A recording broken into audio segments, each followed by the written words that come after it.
Hey everyone, this is Will. Welcome to. Let me put the camera on me. Uh, Welcome to the As We May Thunk Hangout number 2, or Get Together number 2. And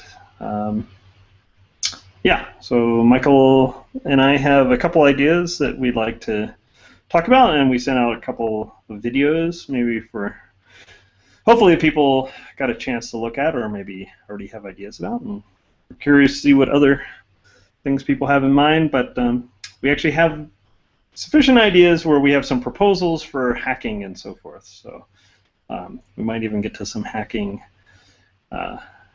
towards the end of the Hangout if people are up, or Michael and I might just hack some. So, Michael, do you want to fill people in with what we've been talking about this week? Yeah, so in terms of doing this hangout and our previous experience doing the mini Canron hangouts, we have come across a need to have some kind of interactive programming tool that is really easy for kind of people who join a hangout to just kind of jump in. So not something like where you have to have an account and set up a project in kind of an IDE-like thing, which a lot of the collaborative programming tools are about. And not something for kind of a really long, big project, but more something for kind of a quick live session. And at the same time, we've also been thinking about kind of more interactive programming and the kinds of things that you could do in the list machines, where kind of the entire interface of the computer was kind of at your disposal with the language and at this command prompt.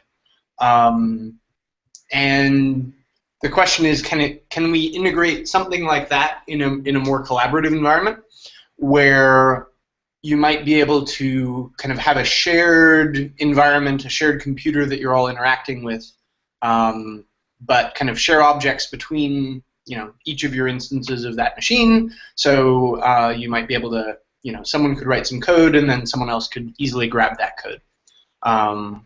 So that was, I guess, kind of the idea that we started with. And we also pulled the Google Wave Hangout or Google Wave presentation up because someone last week mentioned that having something like a REPL for programming inside Wave, and with Wave-like features of being able to kind of play back the history of what happened to that REPL and who did things to it, and who kind of commented on the results of execution would be interesting. So. Cool. Okay, and we also looked around and saw a few pieces of technology we thought were potentially interesting in terms of things like sharing terminals and so forth. And in fact, Aaron sent an email to the mailing list that pointed to one of these things, which is called Fluebits, fluebits.com, which I guess is like a commercial service, and looked actually kind of interesting. I'll try screen sharing, just bring it to the page, but I'll also post a link in the video. But see, this is Fluebits, and this lets people share text editors, IDEs, and things like that, and they have some animations showing it off. So it looks like you can share Emacs sessions and all sorts of things like that. So I think that there's a little bit in the space we've been thinking about. I think we want to handle things like sharing editor state or editor sessions, but also handling like shared REPLs, also shared command prompts and things like that for programming languages, having multiple command prompts and that sort of thing.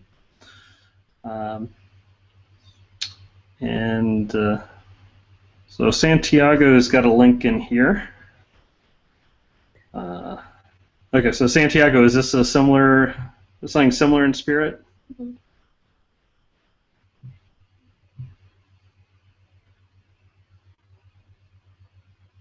this is for collaborating on GitHub projects. Okay, so it's command line and free. So let's bring this up. Sign. So collaborate on a GitHub project. Okay, so I guess this lets you do collaborative editing on code in a GitHub repo. Is that the idea? Just SSHing into a common box, okay? And that's free or open source? That's by the author of Line, okay. Simpler command line, but it's free. Hasn't tried it yet, okay. Free except the EC2 costs, okay. Yeah, and so we also found several tools online for sharing command lines or terminals, and we spent a little time looking at that and thinking maybe we'll want to share a command line and just do everything inside of Emacs or whatever editor is shared. But then we're thinking, well, maybe we want to do something closer in spirit to something like what David created for Minicanren, the Minicanren system Veneer. Actually, I'll share that too. If you haven't seen that.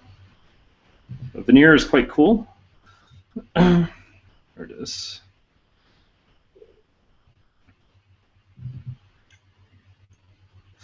So David, who was with us last time, has created this web-based editor for Minicanren. It's not just an editor though, so it's actually got a Minicanren compiler. So Minicanren is this logic programming language I've been working on for a long time, and also been working with Michael on.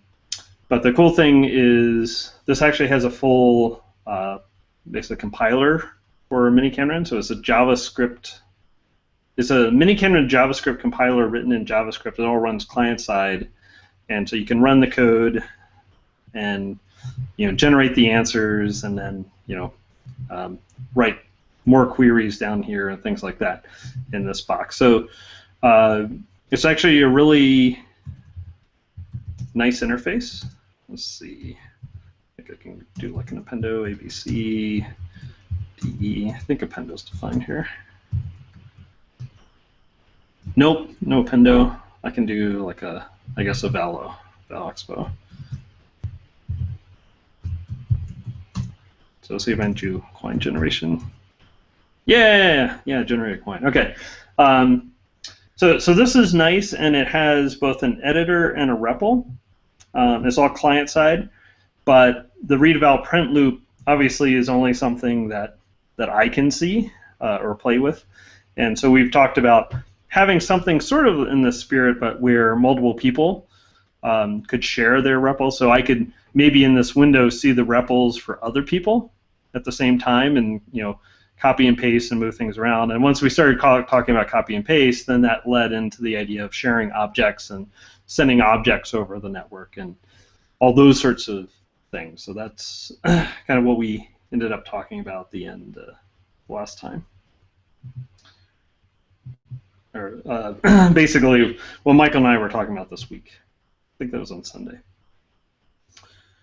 Anything else about that, Michael? Just high level? I think that was roughly the idea. Kind of the alternative, for building something maybe more quickly, more easily, less language specific would be, something. So there are a bunch of projects where people have built things to share just kind of their REPL when they're giving a presentation. But you could build something like that kind of shared a group of people's REPLs online, and if you could make it easy to kind of add yours to the pool of people so that you could kind of see what the group was working on, copy and paste code between, things like that. So that'd be kind of an alternative, but maybe less interesting than something that let you actually kind of manipulate objects kind of in the list machine style. Yeah. Yeah, David, we were just talking about you. We were just talking about Veneer and some ideas we had for something sort of like Veneer where you're sharing REPLs and can can push objects back and forth across the network. So sort of like a multi-REPL version of something like Veneer. And it could be language specific. It could be specific to something like Scheme or Minicanran or whatever. But the idea is that other people could be sharing their REPLs with you, and then you could be moving objects back and forth to each other. And in fact, in general, you could even be doing things like using persistent data structures and snapshotting and putting the snapshots into a repo so you have like the whole history. We had kind of this grand vision. Maybe we can do a baby step of it, but something like that could be really cool for collaboration and teaching and for hacking together and that kind of thing. And that could potentially be totally separate from things like online video or online audio channels or things like that, AV channels.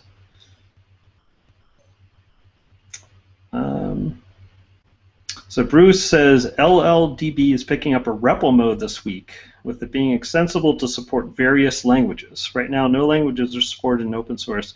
So this is work they did for Swift that is starting to land. Actually, that sounds cool. So I'm trying to think what else, what is on LLVM? C, C++. So it seems like that was Swift work, right? Yeah. Well, Rust is on it. Dylan's on it. There's a D backend for it. There's at least a scheme or two for it.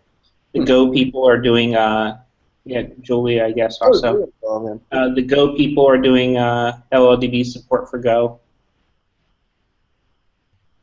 Yeah. And, sorry, did you mention Common Lisp?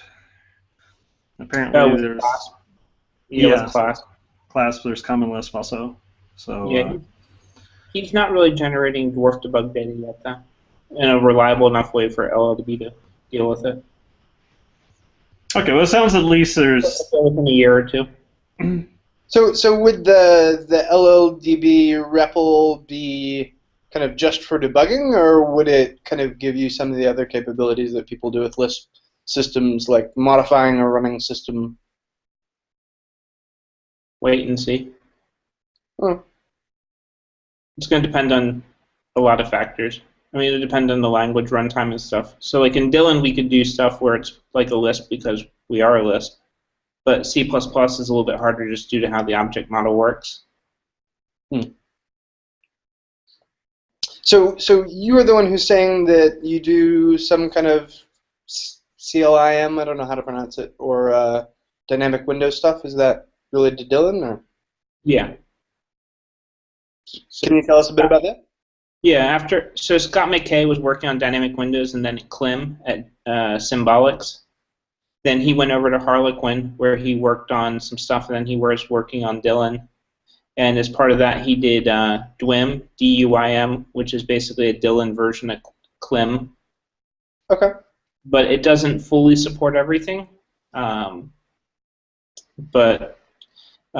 notably, even though it has multiple backends, it's currently Windows only.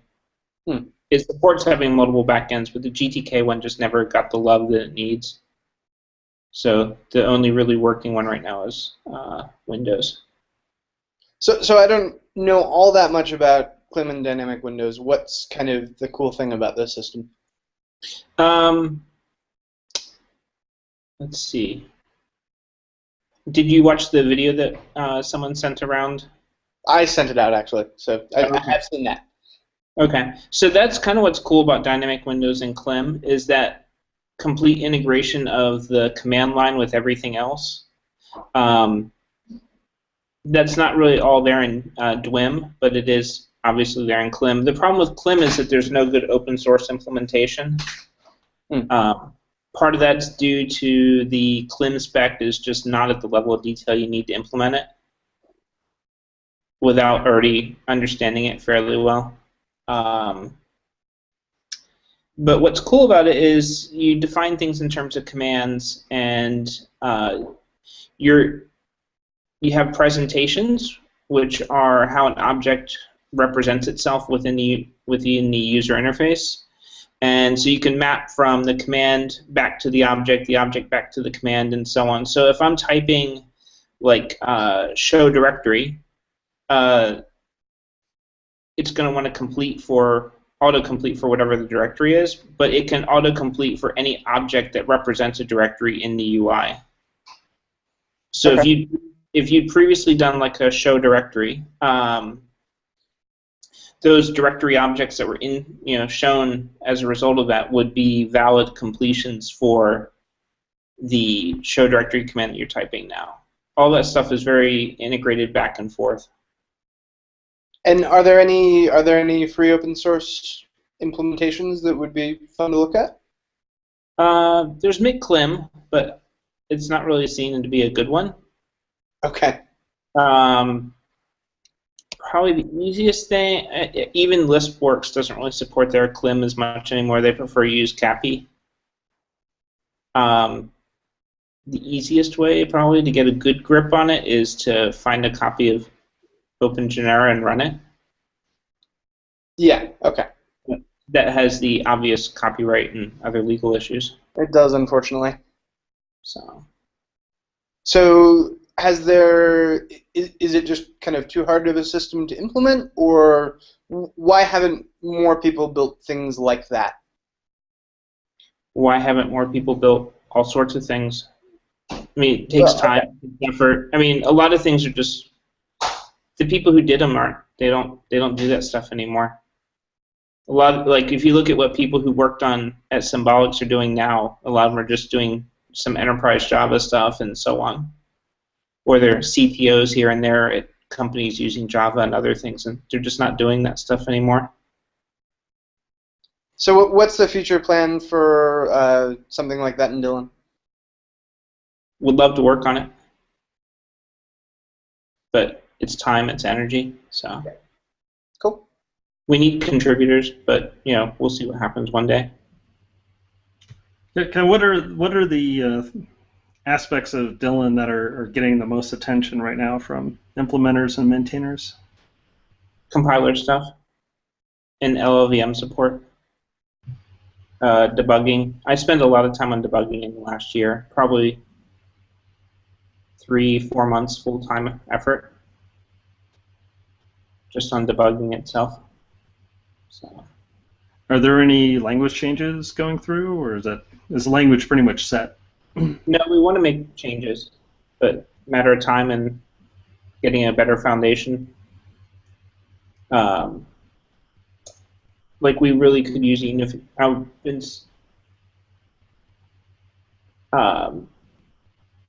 type. We need to do a lot of work on the type system, and that takes a lot of skills that we don't currently have very much of in the community. So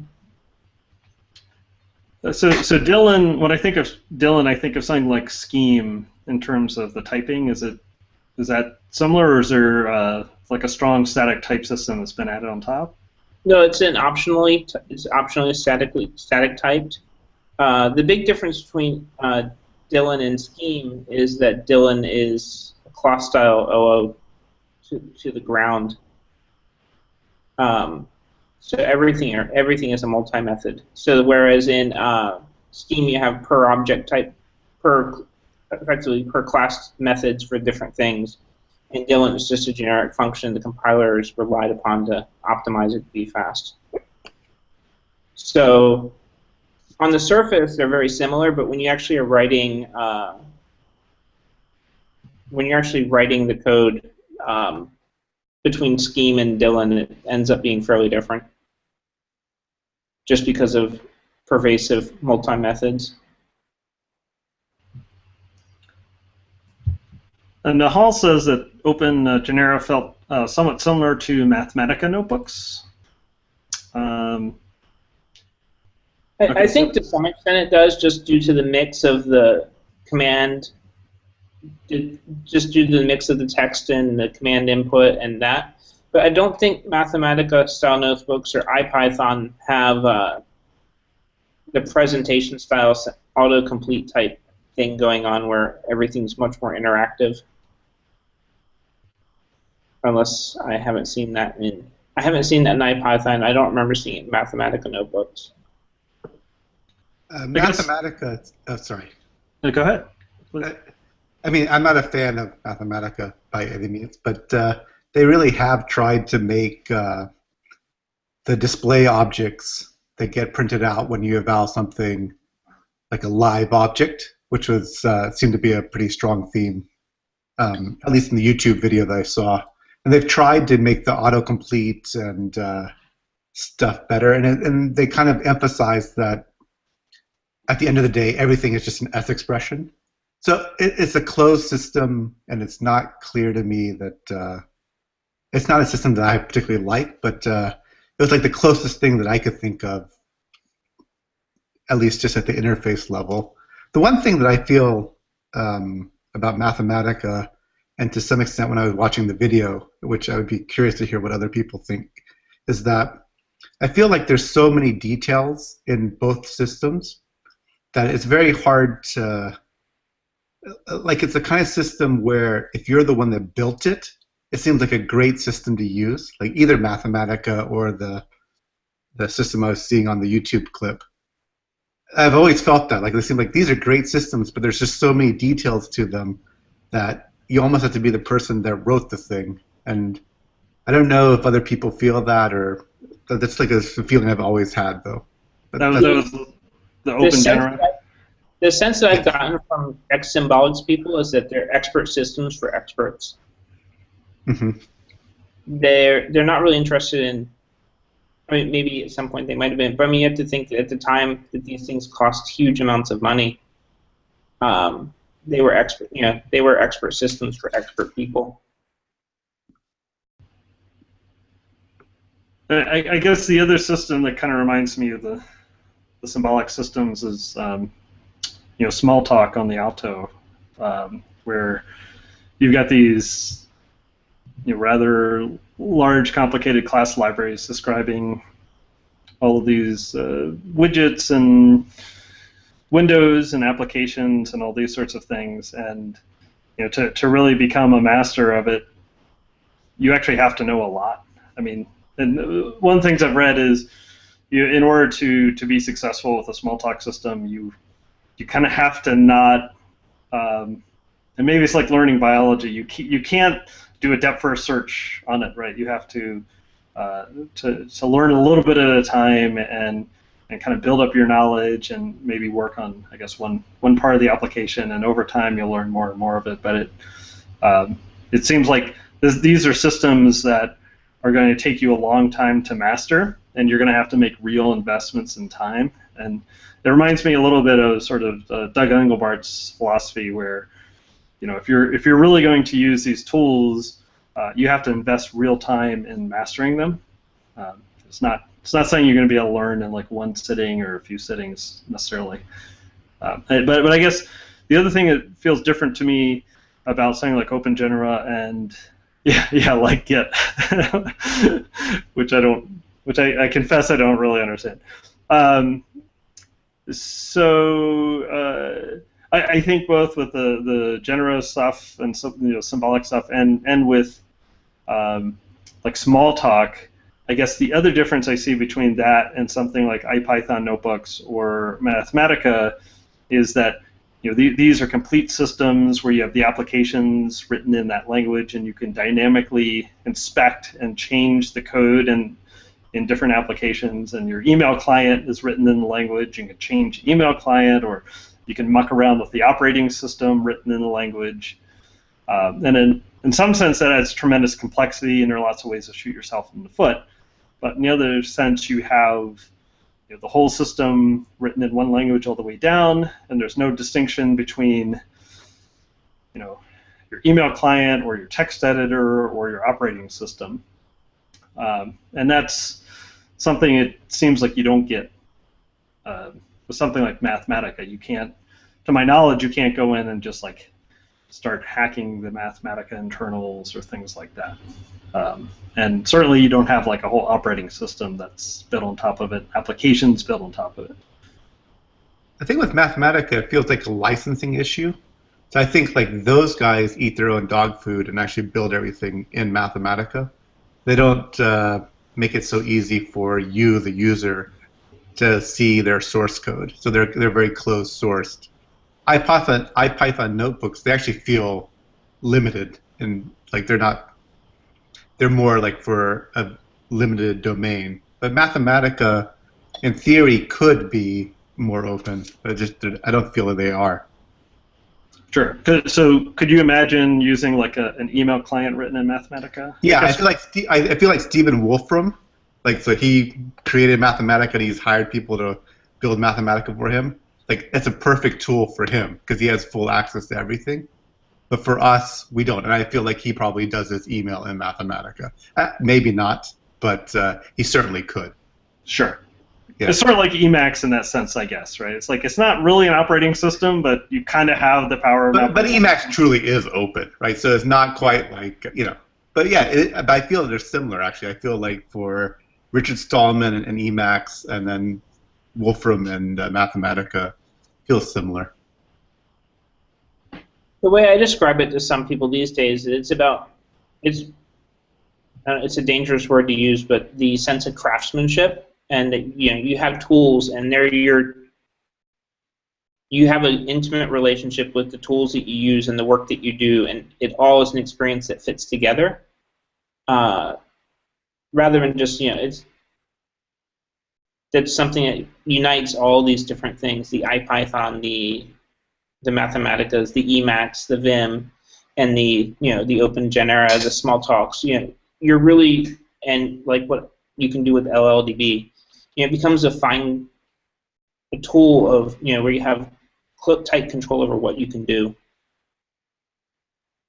and you can continually customize it and continually improve it.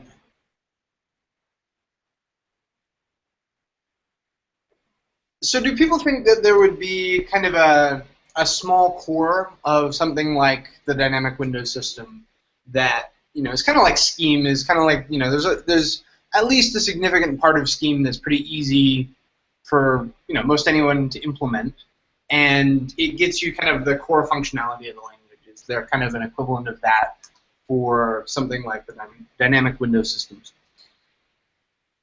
It would probably be presentations plus commands plus maybe one or two other small parts. But presentations plus commands get you pretty far along. And what would that be throwing out? What kind of things would do the full systems have that you'd be saying, well, they're not really relevant? Well, the full system has output recording and things like that. We don't have that in DWIM. The full system has a lot of UI widgets and other things that may or may not really be necessary, or may not need to be such a tight part of the core. But really, I mean, the key things are really the command system being similar to Emacs and Zmax and those, because I mean, a lot of these things all came from the same place. And the way that command system integrates with everything else, and you have a diverse input model where you can be inputting graphically and interacting with the GUI, or through a command line, or through mouse or keyboard gestures or other things. There's multiple ways to trigger just about anything. But it all comes back to those command objects in the command tables and how those interact.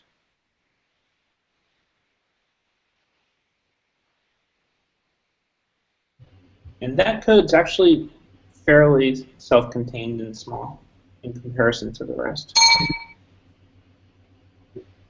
So do you think kind of the way that it's been implemented in the past is kind of the right way? Or would you imagine redesigning it some if you were to build your own system? Well, in Dylan, we built a separate type of command system for another tool, and it's not clear that it's better or worse than the climmed style of commands and command tables. Like on the surface, it seems like it is sometimes, but then when you get into it, there's advantages both ways, and the clim way works out pretty well even still, I think. Um, I had actually done a partial port of the other command system to TypeScript to play with it in a browser environment. And it was while doing that I decided it might be better just at some point to port the clim and dwim command system instead. Just because it might work a little bit better for the type of application I was building. So is it deeply object-oriented, or would there be a way to work with something like that in a language like Clojure that's focused around immutable data structures and things like that?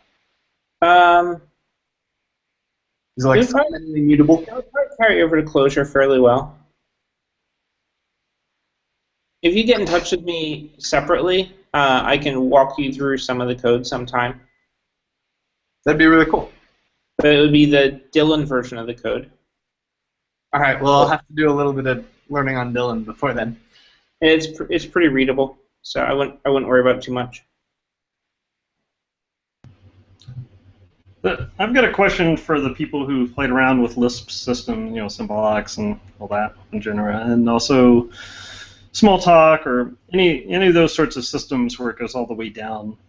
I mean, I guess my limited experience, I've got some Smalltalk experience and some Emacs programming experience, so forth.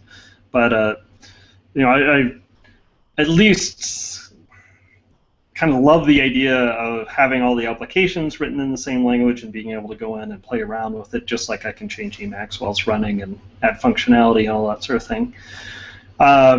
Yeah, Greg says squeaky toys. And so that seems really, really cool, but I also haven't had to live it. Like I get to play around with it for fun, but I haven't actually, kind of done all my work on a real system that works that way. And it may be that, it works better in theory than it does in practice. I'm just curious what experiences people have had with systems like that.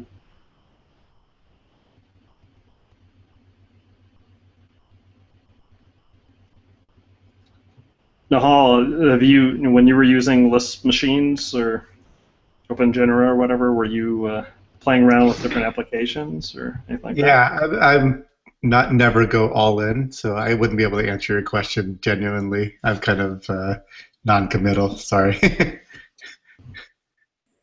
But I'm interested if anyone else has experiences. I like the question.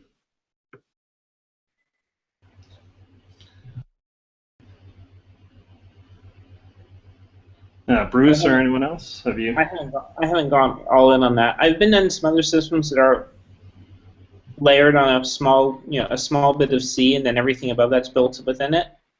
But I think one of the big issues for Emacs and the other stuff, and like Daniel had said, you have to have primitives around data exchange and synchronization. A lot of this comes back to multi-user security and those things, and the everything in one image doesn't always work very well with that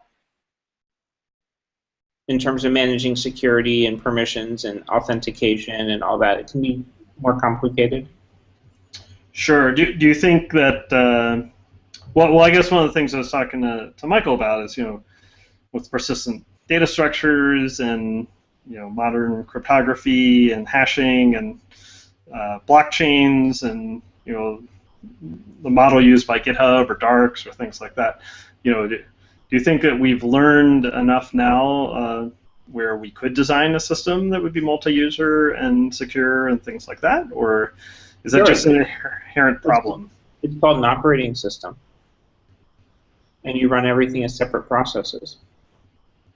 Then a lot of those things magically go away. And if I want to hack the operating system scheduler?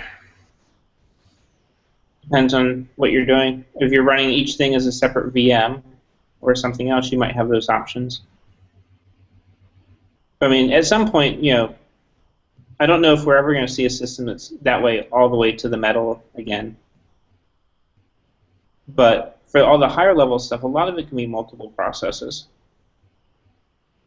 And I think Apple's doing a lot of interesting stuff there with XPC and how they handle, you can fork a lot of things off into separate processes and communicate with them pretty easily.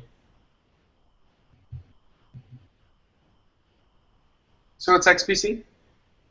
On OS 10 and iOS, it's how you can launch something as a jailed or CH rooted or a lockdown process, and so you can say run this executable, and it cannot talk to file systems or to the network. I can only feed it data through memory and get something back from memory. So, like if you do your image decoders that way, then if there's any security exploit within the image decoder, it's in its own containerized, or not containerized, but its own process. It's completely locked down. It has no file system or network access. So it makes it a lot easier to secure that sort of thing. And XPC is just how they do the RPC back and forth between them. But XPC handles a bit more than that as well. It handles like how to launch them, how to deal with them failing, how to shut them down after a period of time, and so on. So it's a lot more usable than just something like dbus.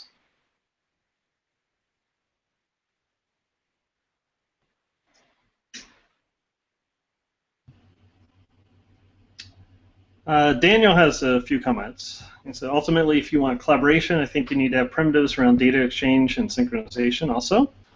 And I think that was getting into some of the things Michael and I were talking about this week with our idea of how these shared REPLs might work, or sharing REPLs on the Windows, and then exchanging data back and forth.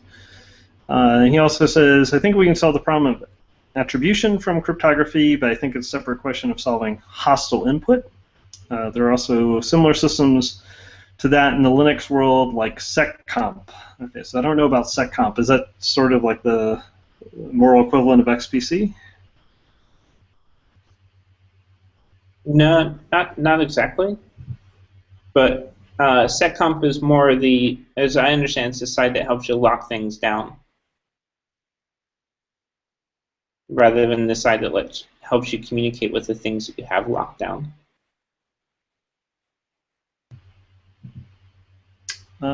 Daniel says, enables you to apply system call filters. Is this sort of like intent filters in Android or something like that? No, it would be what prevents you from writing to a file system or reading from a file system or the network or making other system calls. Okay. It limits what a given bit of code can communicate with the kernel to do.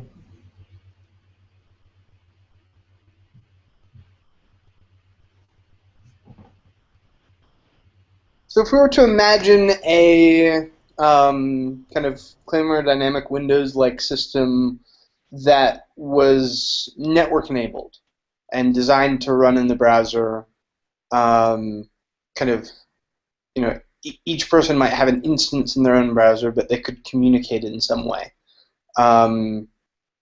Would there be kind of anything fundamentally interesting and new about that versus what you'd see in a single user system?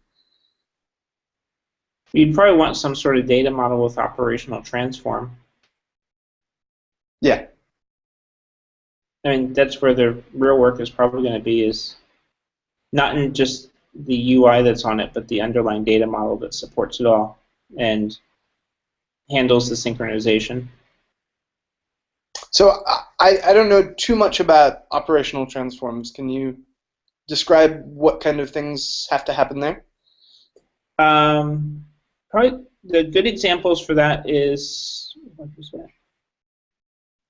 I think share.js, maybe. Okay. Let me see if that's the one I'm thinking of.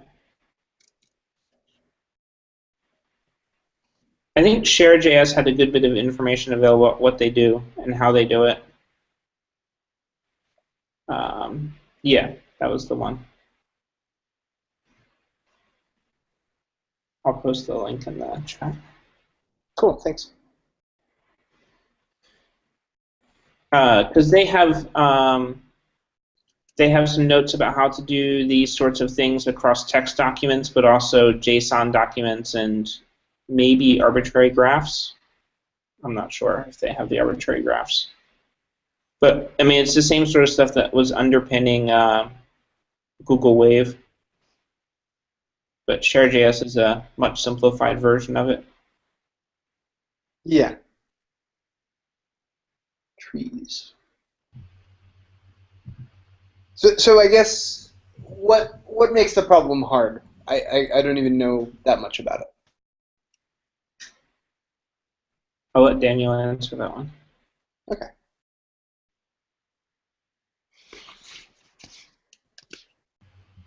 So Daniel's saying Wave's OT model worked over trees, structured documents. So OT, that's the operational transform model? Yeah.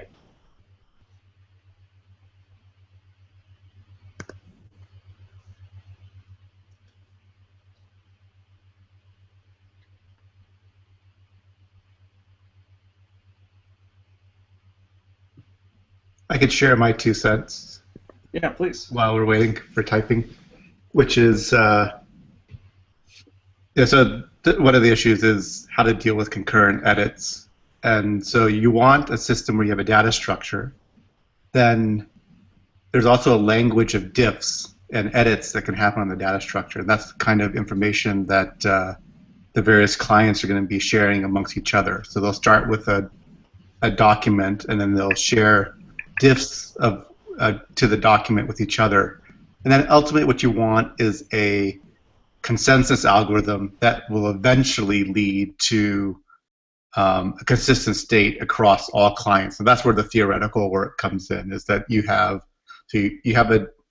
so the first choice is the topology of your data structure. Normally a list is the simplest thing.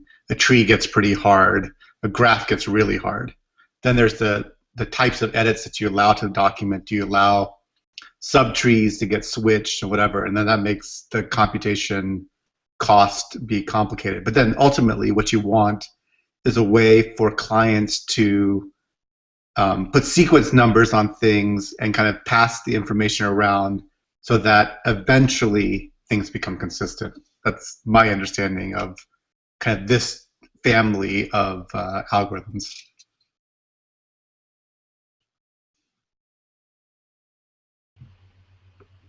So eventual consistency model of concurrent edits. That's right, and the trick is to figure out a data structure that's appealing, like a tree, but then computationally feasible to do all these nice things. And that you can put a decent UI on. And a UI that's usable and friendly and everything else. So presumably the UI challenge is in helping people deal with conflicted edits, or things like that? Most of the systems, oh, sorry, go ahead. No, you go ahead. The systems like Share.js that I've seen and a few other ones, they don't typically allow the user to have much control over how the conflicts happen. The system itself kind of decides for you. That's one thing that I noticed, and I thought I wasn't sure how it would actually work in practice, but that's what I thought. I thought like most of the decisions are made for you.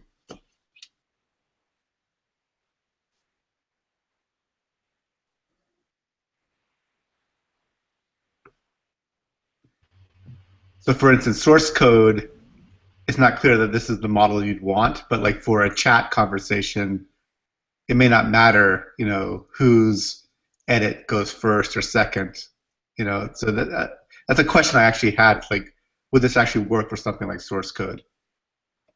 Well, I mean, if a user is kind of interacting live and seeing those edits as they happen, they could probably kind of do some manual work to get it back into a logically consistent state for them if they didn't. Absolutely, yep. I don't know how old or how long most of you have been around, but in the 90s there was LambdaMoo, and that was a multi-user collaborative programming environment that was all text-based. It didn't do any of the fancy stuff like OT and all that, and it didn't have a fancy UI because it was just you telnet in or you use a MUD client.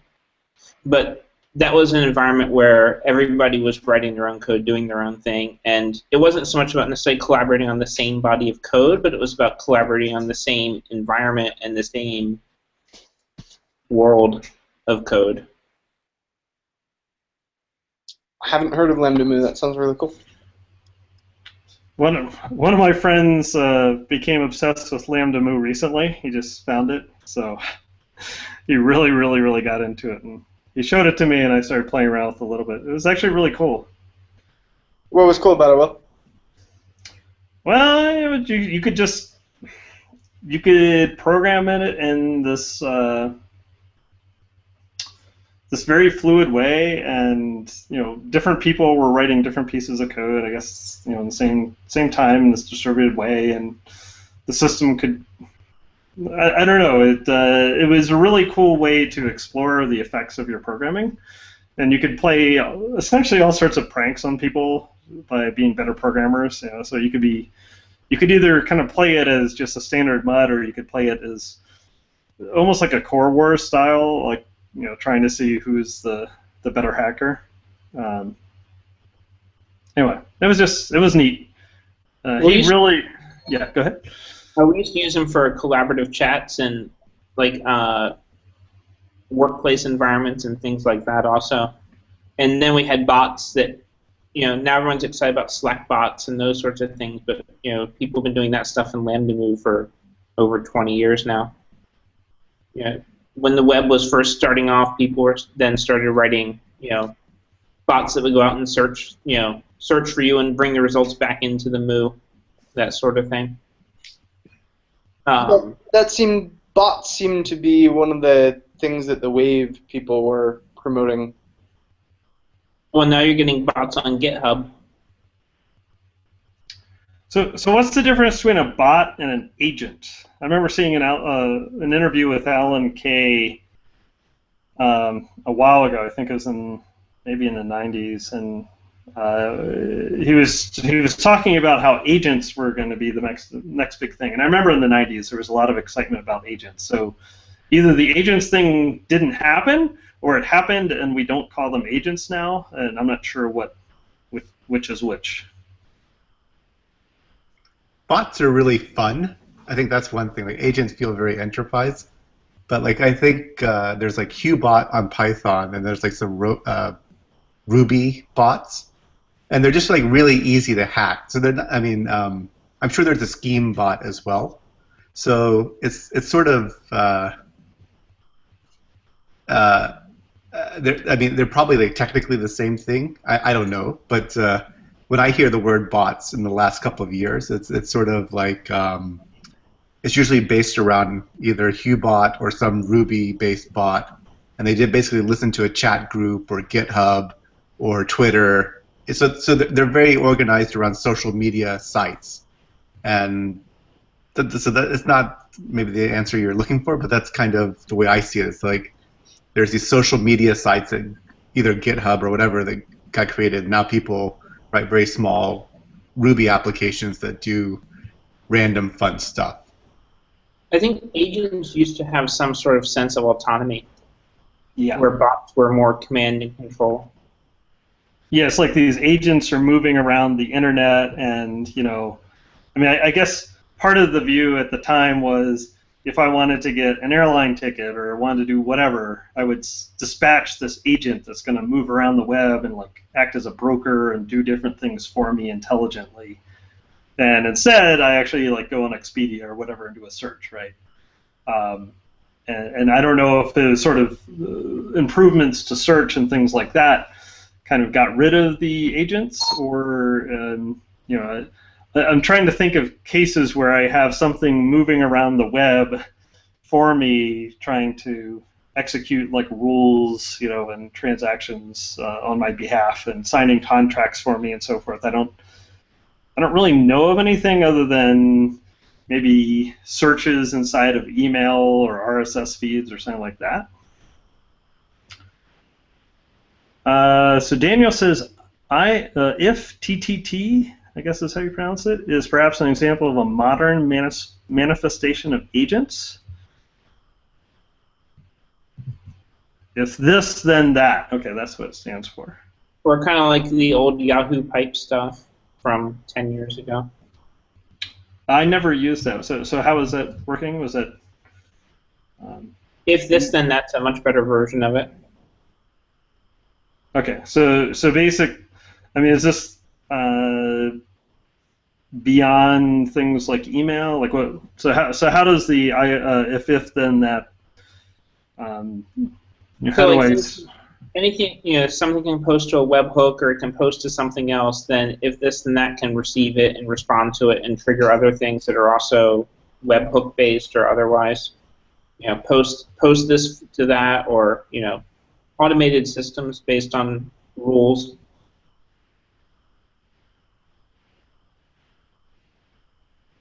Did William just die? Uh-oh. I hope not. Okay.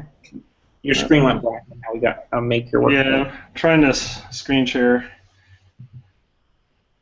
All right, I might crash in a minute. Oh, maybe it worked. Yay, there it goes. All right. Yeah, so that's if then that. Okay. All right, so the idea is that I'm subscribed to some sort of stream, like a news alert or something like that, or a shopping thing. So follow the latest electron. Okay, so is the idea like, hey, I'm interested in buying this monitor, and if I see the price of it advertised online below a certain price, just go ahead and buy it, things like that. Those are the sorts of things I could have my agent authorized to do. Switch your smart light bulbs to red in response to some stock price. Okay.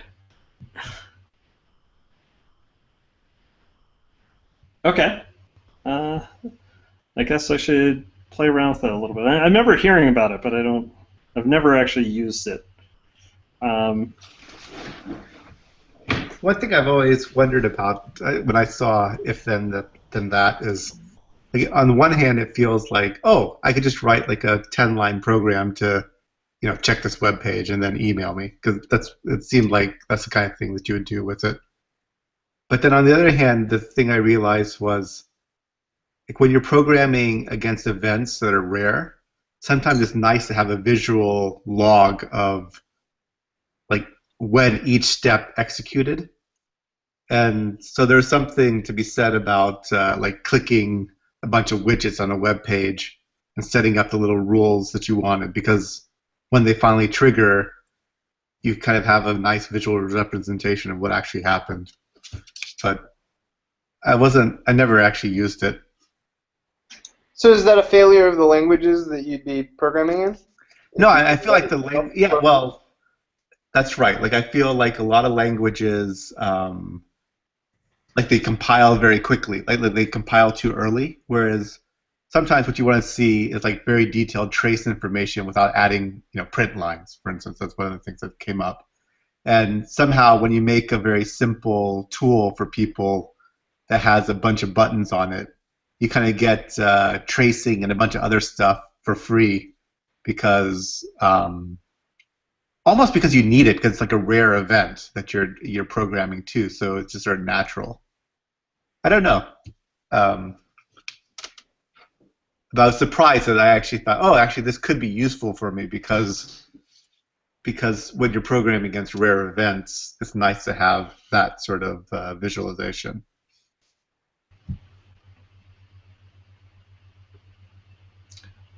I guess the other notion I always thought of with agents, or at least the original promise of an agent, was that I get the sense that that there would be these off-the-shelf agents that I could just like choose from and then maybe customize, and these agents might be like massively complicated and have all sorts of engineering in them, and I would just dispatch the agent to do stuff for me, and it might have all sorts of machine learning built into it or things like that. Not just a couple if-then rules, maybe, but maybe something like way more complicated than I could write.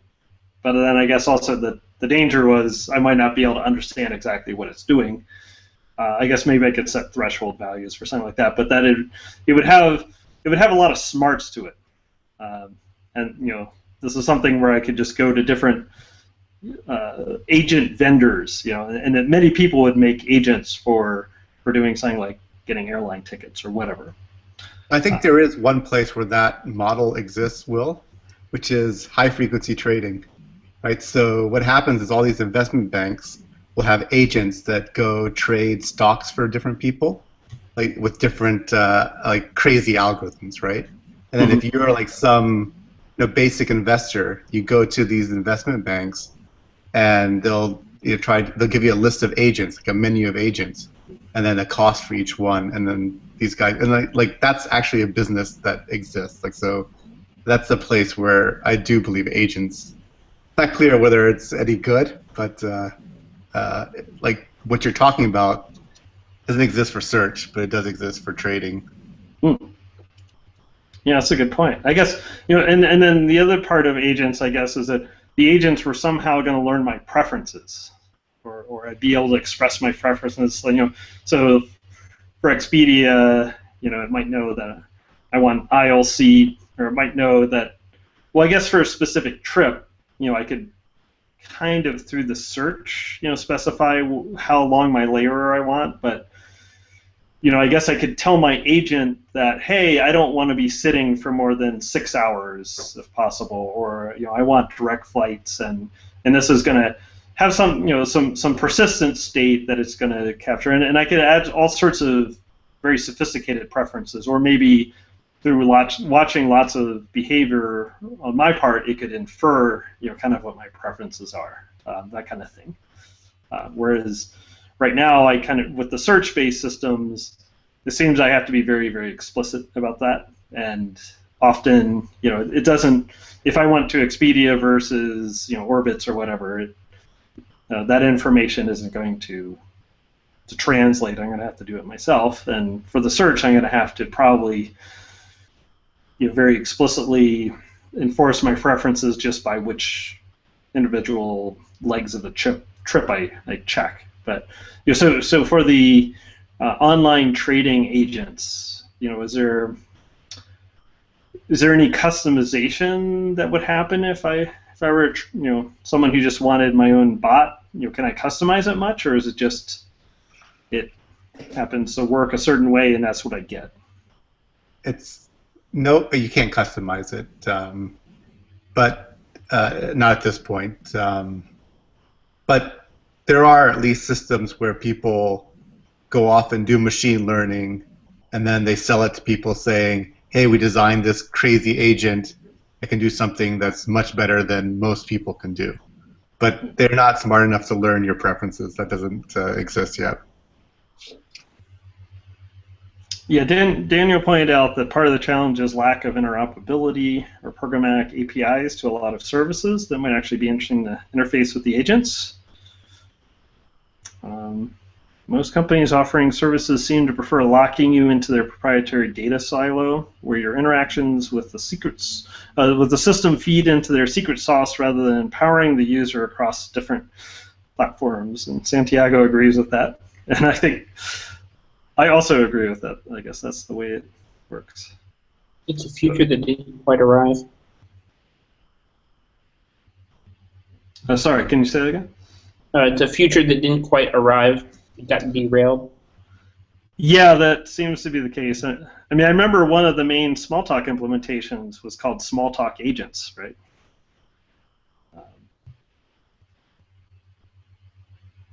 So, Nahal, you said Wolfram Alpha is like that in terms of like lock-in? In some sense, like they spent all this like energy curating all this beautiful data, and like you kind of wish they'd just give you a JSON file. But instead, you kind of have to go through their thing, and I don't know. Yeah.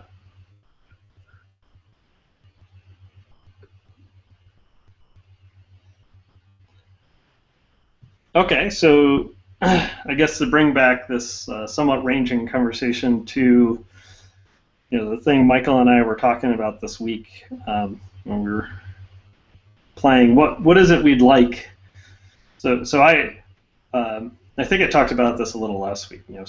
So part of my frustration was I was teaching these mini-Canron Hangouts online, or doing these collaborative mini-Canron Hangouts online, and I guess part of my frustration was I really was teaching the mini-Canron Hangouts much more than I wanted to. I wanted to make it more, I don't know, collaborative and my maybe enabling or organizing something, and then just, people taking it on their own or sharing it. And there was sharing and things like that. But one of the things I found frustrating was there wasn't an easy way to do things like have a bunch of people share their REPLs with each other and their editors with each other, and for us to easily both collaboratively edit documents and also to show off kind of what we're hacking on locally.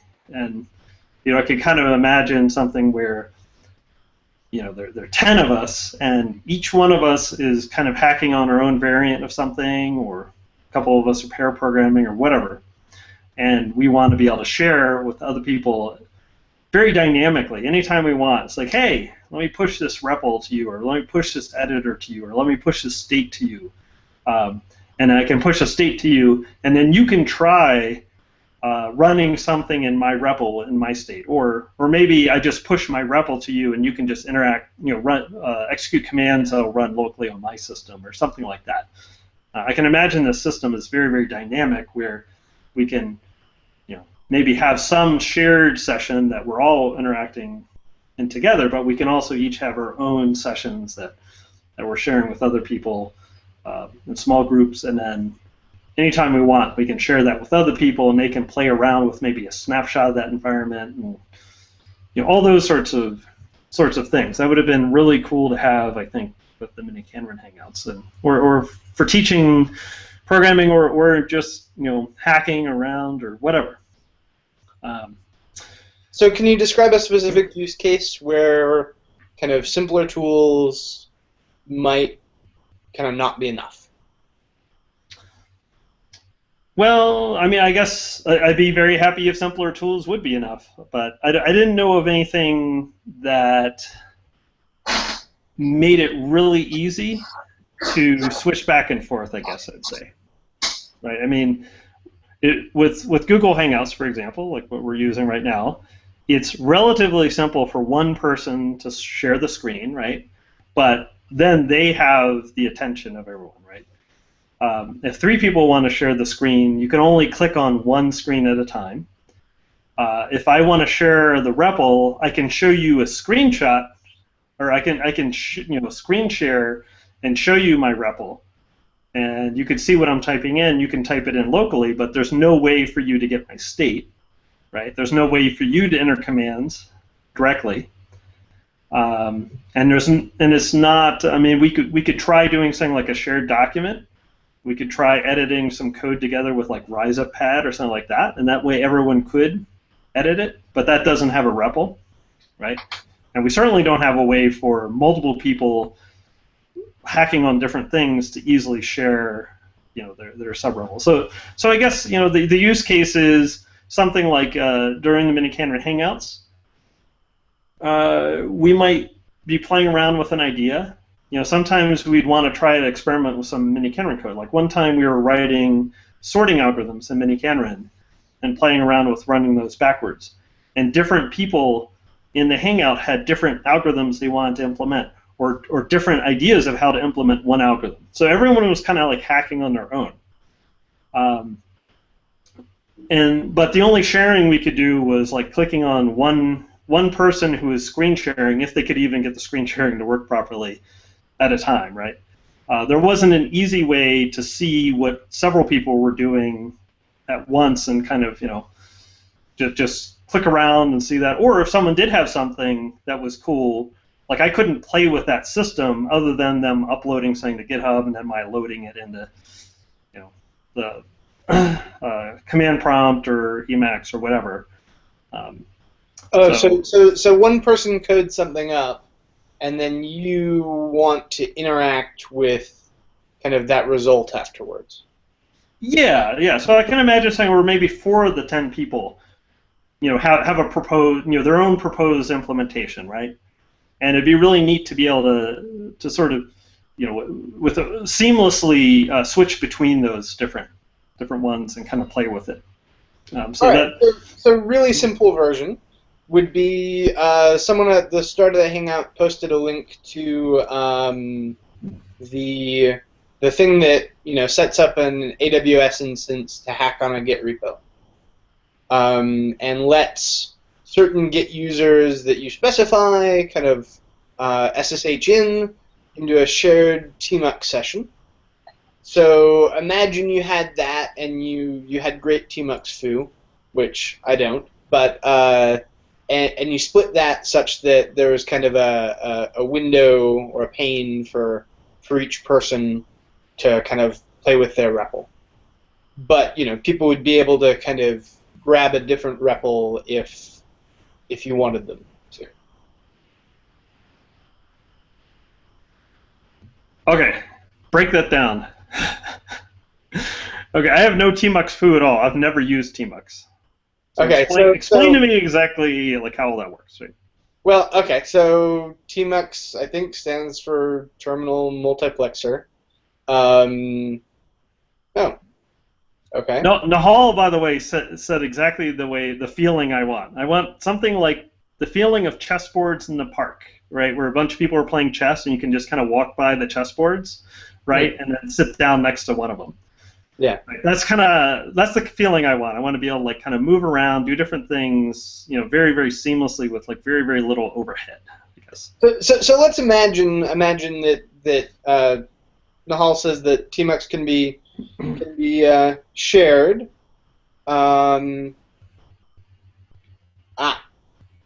So there's no way to have kind of a shared set of windows, but with different users being able to kind of be active in a different window.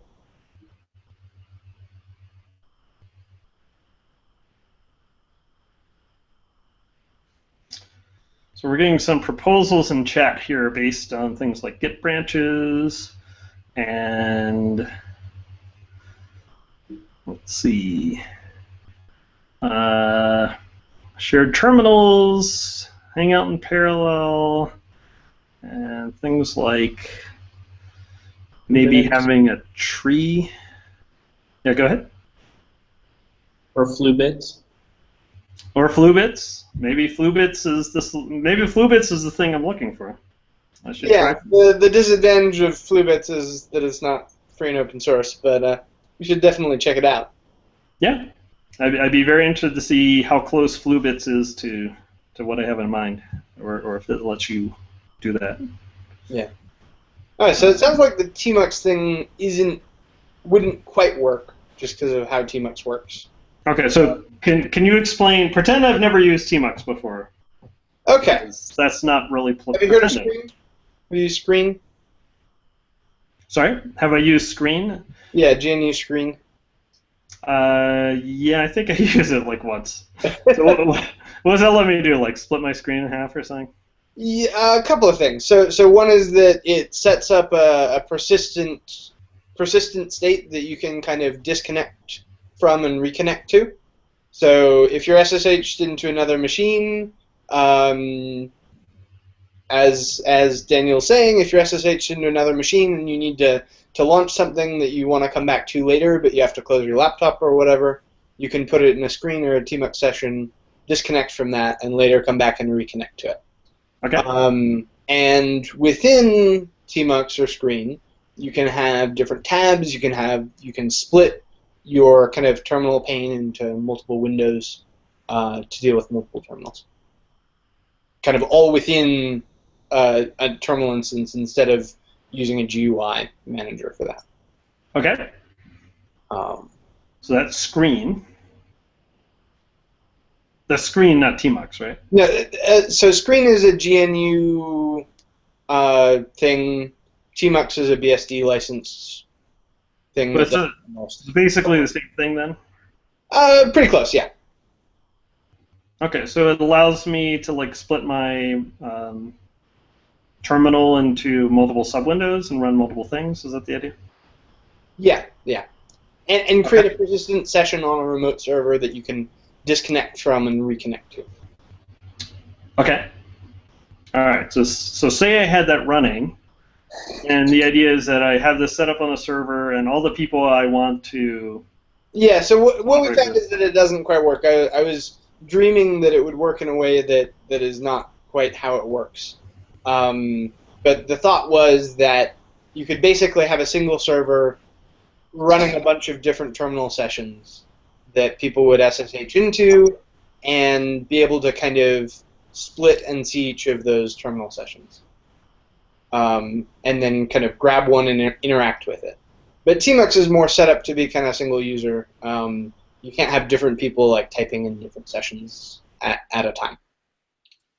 Yeah, you can. Maybe I don't understand what you're saying, Michael. But like, let's say you and I joined a common Tmux session.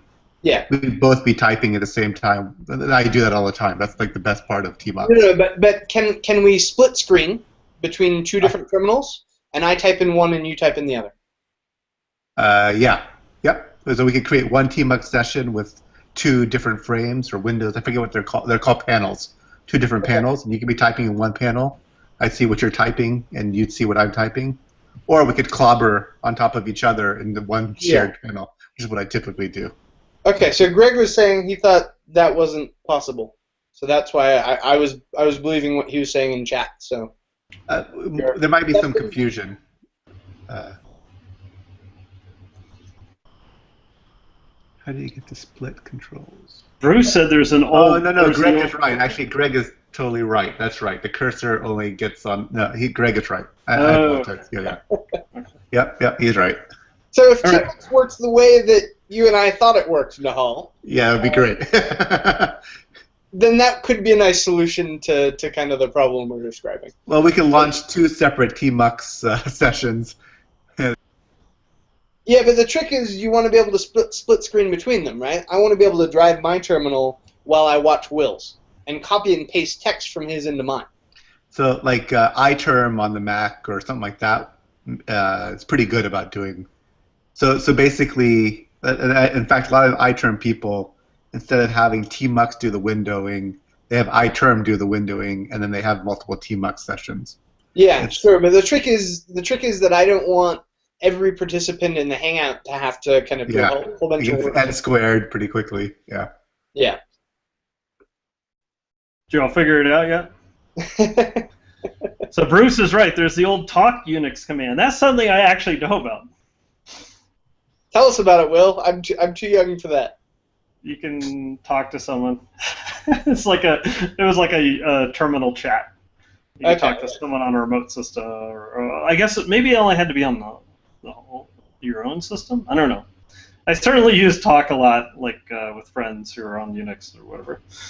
Just then, we don't necessarily want view only. We might want to be able to jump into someone else's terminal and start writing something.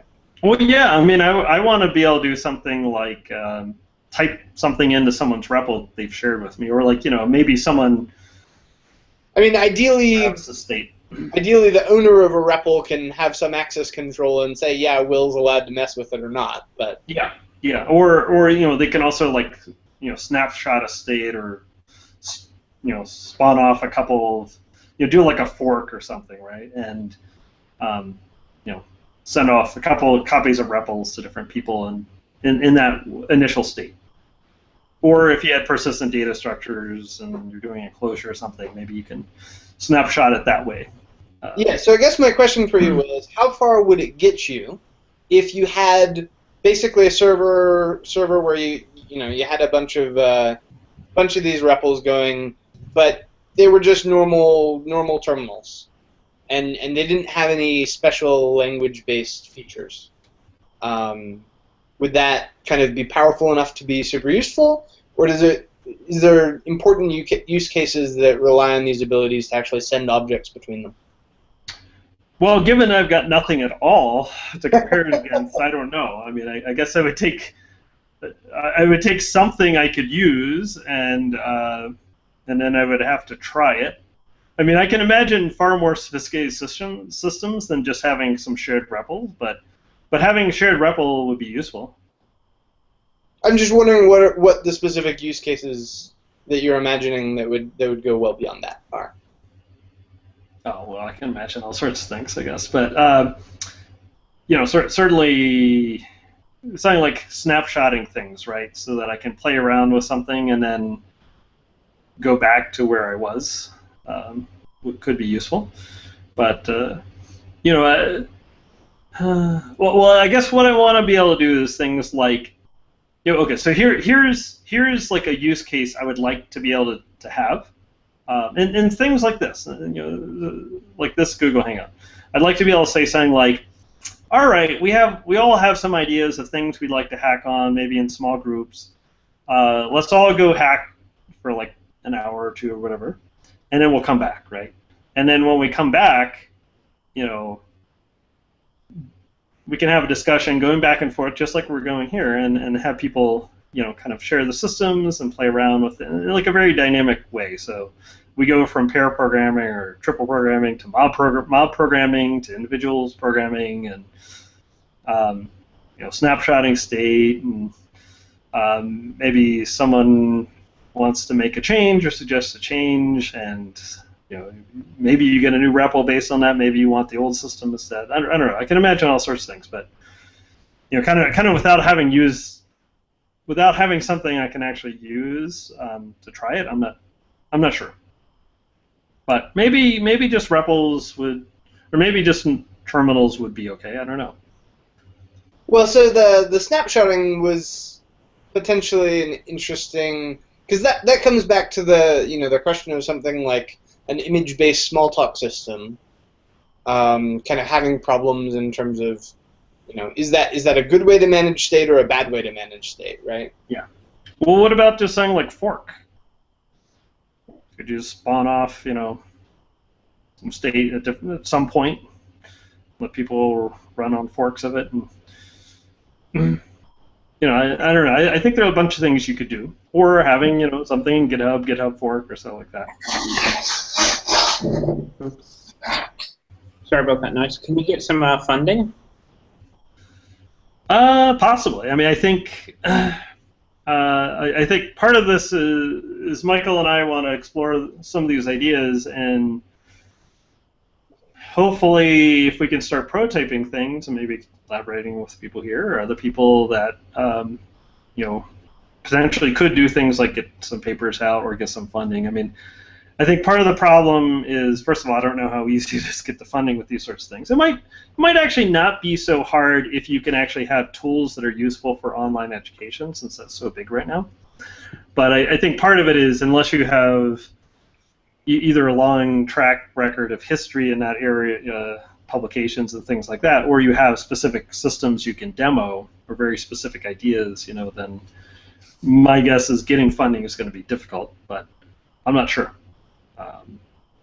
I've got at least one lead, one possible collaboration in that area, and maybe folks like Coursera or edX or folks like that would also be interested. But I think they also have their in-house people developing tools, so they might not actually care. Would you be interested in hearing something that doesn't use existing tools but would involve doing a little bit of stuff from scratch? Yeah, absolutely. Absolutely. So we spoke about Elm, and so I imagine that, let's say the focus is to being able to handle 10 people, but not 1,000 people, because the idea that I'm going to propose, I don't think it'd handle 1,000. It'll be surprising. Yeah, 10 is a good size. So Elm has certain things that don't let it scale, but it's very easy to prototype in. And it's very easy to do this thing of forking state and also visualizing things simply. So I could imagine a project where you write a minimal scheme interpreter in Elm, then you use like a JavaScript code editor, like the same one David used, to create a let's say a website that would host these chessboards where people could go hack simultaneously different scheme editors, and we could work out ideas, like you said, like we take a 1 hour break and go code, and then be able to share stuff and then come back together. My feeling is that has to be done in JavaScript for you to get the experience that you want.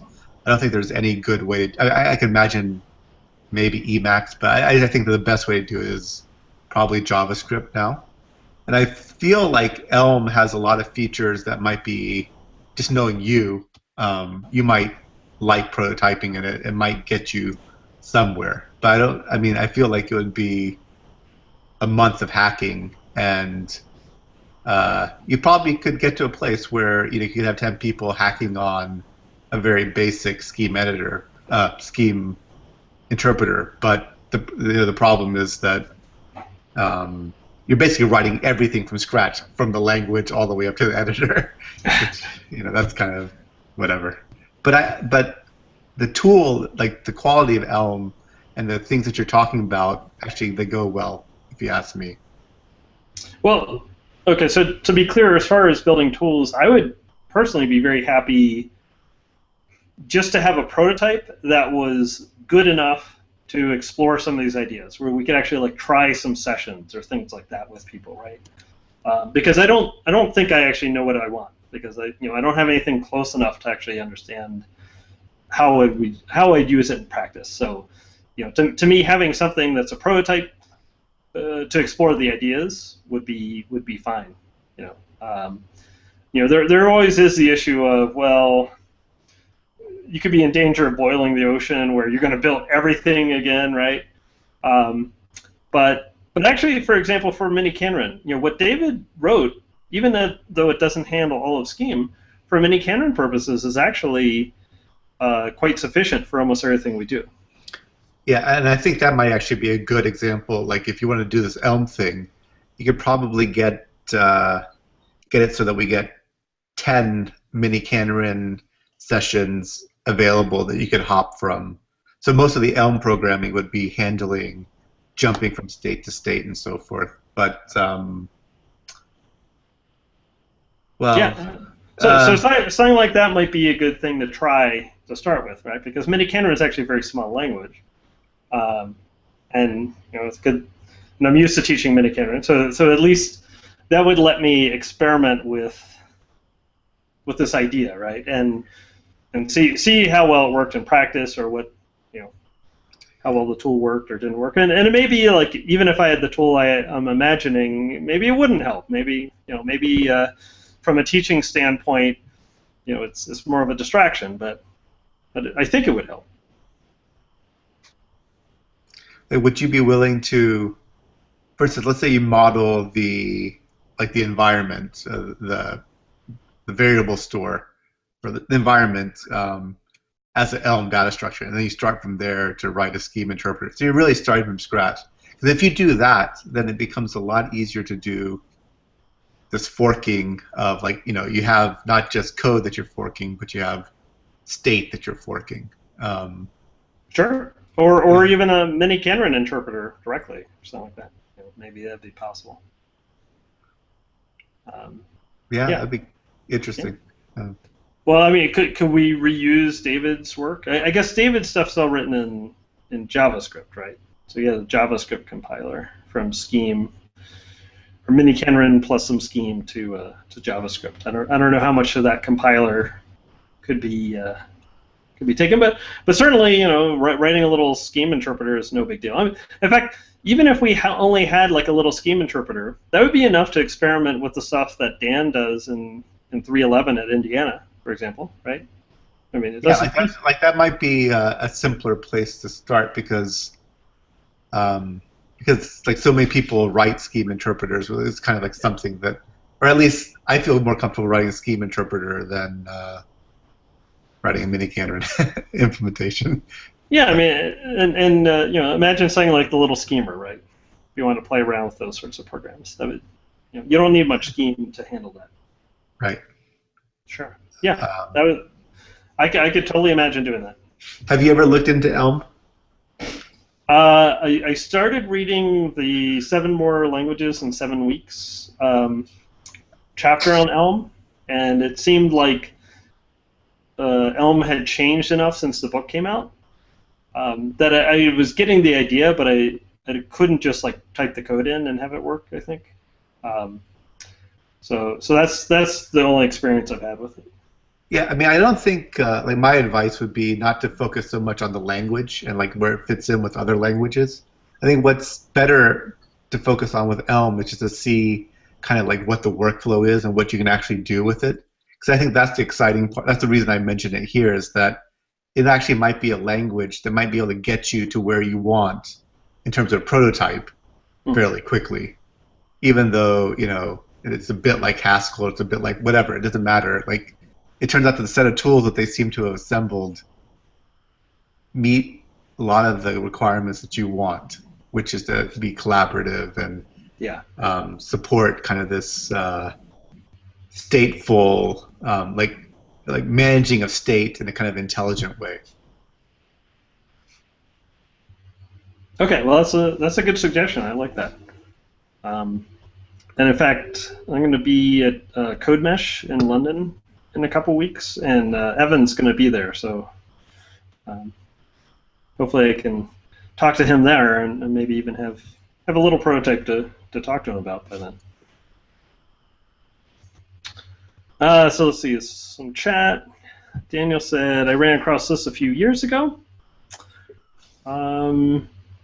What's this? This is Cryopid. Could maybe prototype something like that with tmux with a mix of terminal snooping and a pull model around process cloning with fork or something like CryptoPid. Okay, so that's a way of putting together different terminals using tmux and snooping to put together a terminal-based notion. Okay. Michael said, been thinking something based on something web-based, CHJJTTYJS as opposed to tmux might be easier for people to hop in. Michael, was that what we were looking at earlier this week?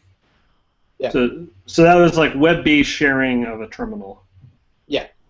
And you could imagine building something that's kind of like what we'd like tmux to be able to do by, you know, something like that. Let's see.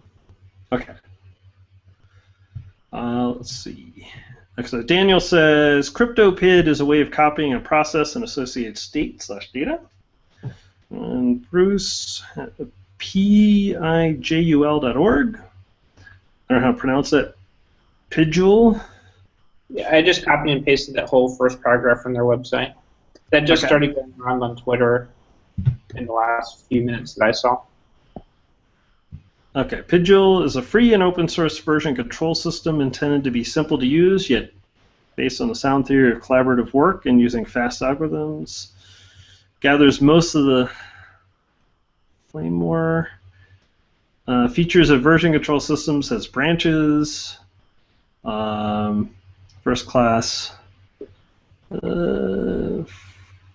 patches and snapshots, is distributed.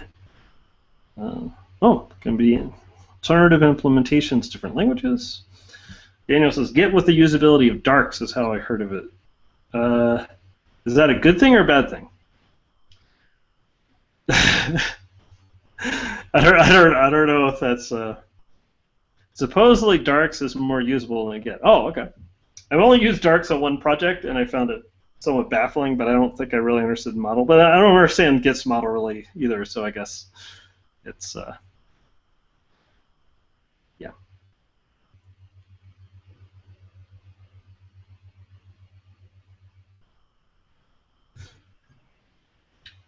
Okay. Well, let's see. So here's another Google Hangout thingy. My Firefox is kind of on its last legs here. You can tell like chat is starting to fail, and it seems like I've lost video or something. I don't know. Can people still see me, by the way? Yep.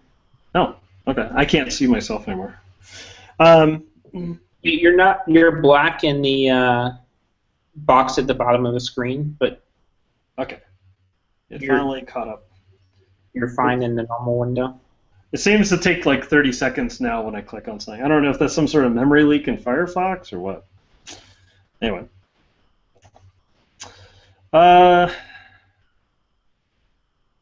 Okay.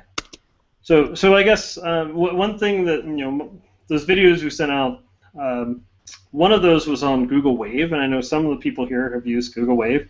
I never used Google Wave. Like, I'm just curious if someone could explain what was so cool about Google Wave and how would you use it, and what were maybe the neat ideas that might be worth investigating some more.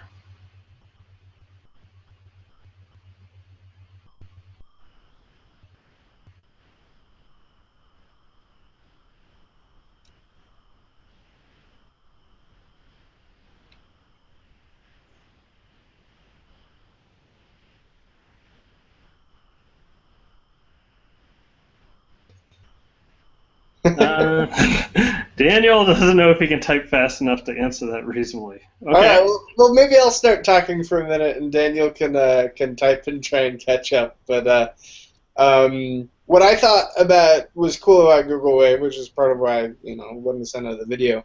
So a few different things. One was it was based on kind of transclusion, or being able to integrate any kind of document into a wave, and being able to integrate a wave into kind of any location on the web.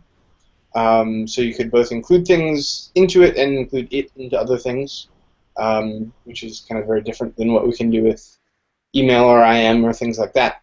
Other cool thing was it, and I think this was probably part of what made it difficult to use, was that it kind of integrated different means of communicating in terms of email and IM and kind of collaborative document editing, all into kind of a single interface, which I think people found somewhat challenging to use. One thing that I thought was pretty cool was the idea of being able to kind of replay. It had a really nice interface for replaying what had happened in the past. So you can imagine this kind of integrated with something we were talking about last week, where if we were doing some live coding and we were making a presentation based on that, and showing or recording that and allowing people to see it after the fact. Google Wave kind of had the concept of being able to play back and see how something was created over time. So that was really cool. And Daniel added that one of the things of interest out of Wave was the extensibility model. There were robots that were effectively machine participants on Wave conversations, and gadgets that were basically mini-web applications, which is how they implemented things like chessboards or games. So I'm curious how the robots work. Like, what would be an example of a robot? Like, if someone types in a wiki link, does it paste in some of the info from wiki or something? One of the ones that I remember from the demo was one that would, if you would post all of the pictures from a particular wave on your blog or something.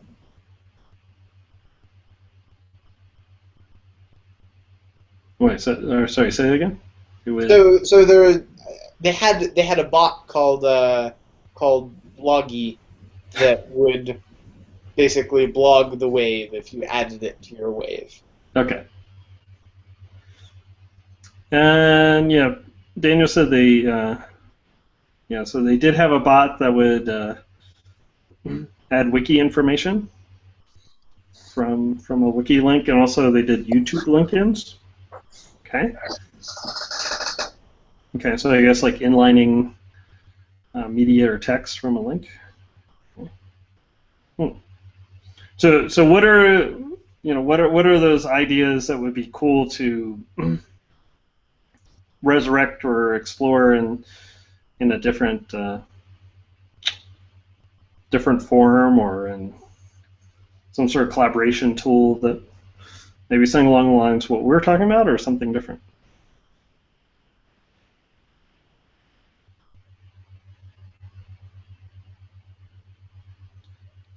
Aaron said, now I think of it, you can actually use a bot for solving that input multiplexing problem. Okay, so how would that work? If kind of like Haskell's lambda bot. So what is lambda bot? Is that something that's going to take a type signature or something and tell you what the function is, or is it more like a REPL on the client side? I've certainly seen a few bots in IRC channels, yeah, that if you type an expression in IRC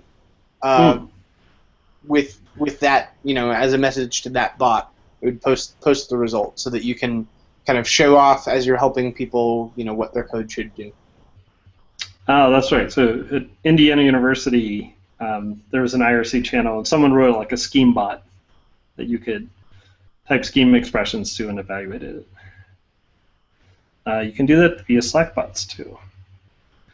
So could you do something like have that running in a certain state where it loads a file first and then you're typing stuff in at the REPL?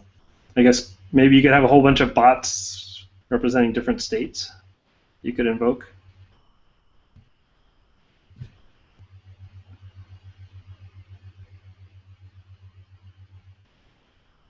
Yeah, that's bootstrapping ClojureScript is something that I've been really excited about for a lot of things. One of them would be mini-canron stuff, because it would give us kind of a in the browser way of evaluating code. Okay, so how would that compare maybe to what Nahal is suggesting with using Elm? Could we just create a web page that has a whole bunch of ClojureScript REPLs in it? I guess you still have the issue of communicating over the network and maintaining state and all that, right? Yeah. So you have kind of the operational transform issue to a certain extent, or something like that would be a problem. I don't know if there's really a benefit in having them in the browser, because if there's got to be a server anyway, then maybe it doesn't matter if it's in the browser or not. What I was excited about for it in the browser was more like kind of a proxy that would load a tutorial that would load if someone went to minicanron.org or whatever, and they could just try something in their browser without us having to have server-side backing. But if you're doing something collaborative, you have to have something to communicate with. So I'm not sure how much it helps to have it running in the browser. Well, I mean, could you just, I guess the most naive thing is, what if you started a REPL in your browser, and then I'm just sending you things to evaluate on your side to build up the state? Could you kind of replay all the things I typed in on my side on yours? Just send messages directly peer-to-peer? Well, peer-to-peer is hard because of NAT and stuff like that.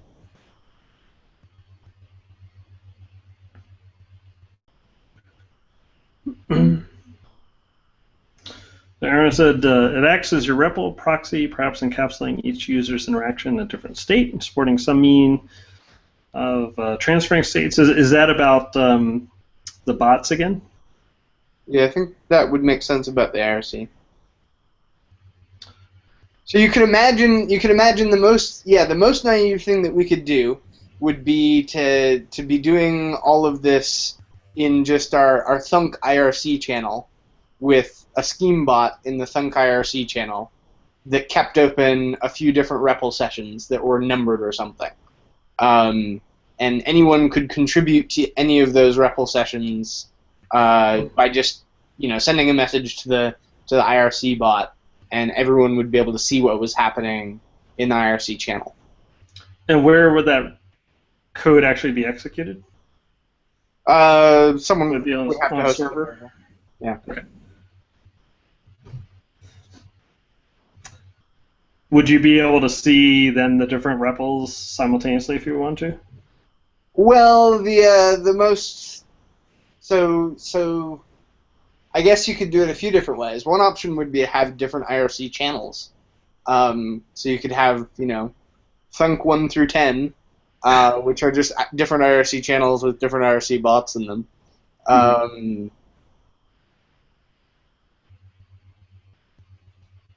And Aaron was saying that you could also have commands that the bot could know about for transferring either state or commands between REPLs. So maybe each command that you've run in a given REPL so far was numbered, and you could just tell the bot, oh hey, run command 13 in this other REPL. Oh, so you could direct like expressions towards a REPL as a command, basically? Yeah.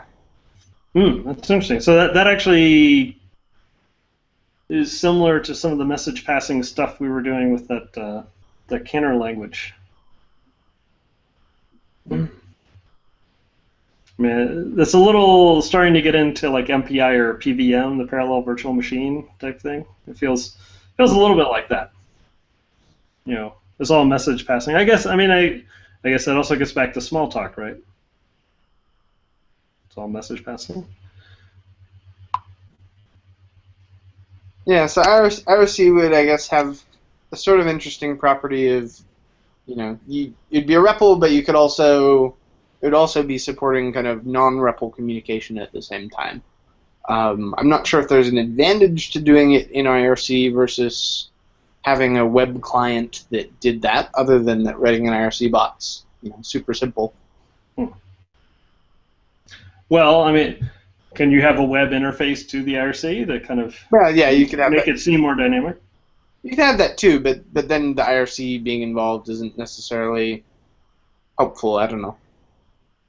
Aaron, did you have a thought on why IRC would be particularly helpful as opposed to just kind of, having a client-server thing with a web interface?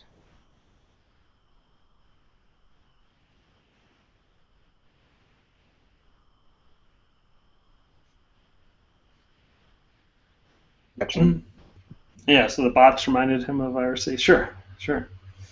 Yeah, so I mean, I guess the interface I have in mind, just sort of from a GUI standpoint, would be a window where I could do things like break it into parts and move REPLs around, have multiple REPLs, and resize things, and get rid of this pane that has a REPL in it, or get rid of this editor pane, and open a new one or whatever, right? Just a very dynamic, very easy to thing, and someone could push a REPL to me or send me a notification that they wanted me to look at the REPL or whatever.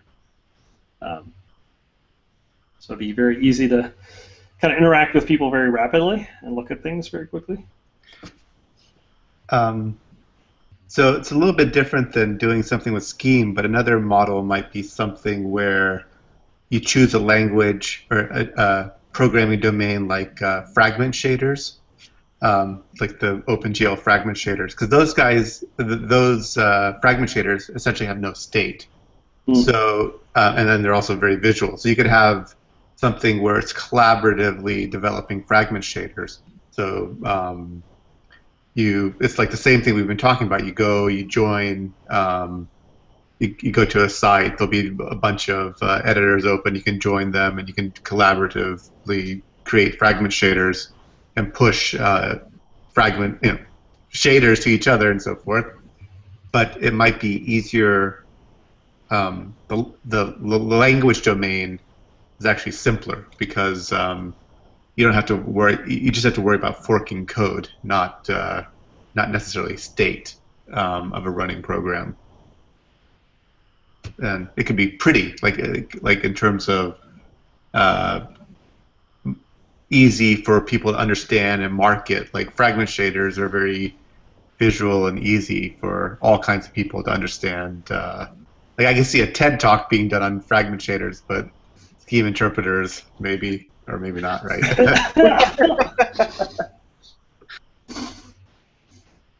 All right. Well, I mean, I guess you could just have one big old letrec also, or you could have immutable top-level semantics for scheme too. Whereas like you're allowed to use some defines, but that's it. It's basically one equivalent to one giant letrec with no sepang or anything like that allowed. So I guess you could do it by having a restricted subset of scheme. Hey, minicanron doesn't have any state either, right? Like pure minicanron doesn't. But yeah, you could restrict it by the fragmented language you want.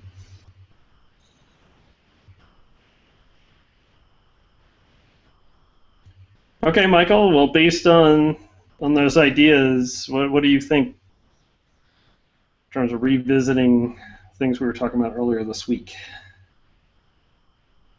Well, I mean, the easiest thing for us to just kind of go and build and, it'd be something to start with would be, my inclination would be something that was just kind of web-based, that was, a web-based UI for looking at multiple terminals that were being streamed from a server somewhere that, anyone could kind of log in on and get a terminal and have them kind of pop up on the web page and things like that.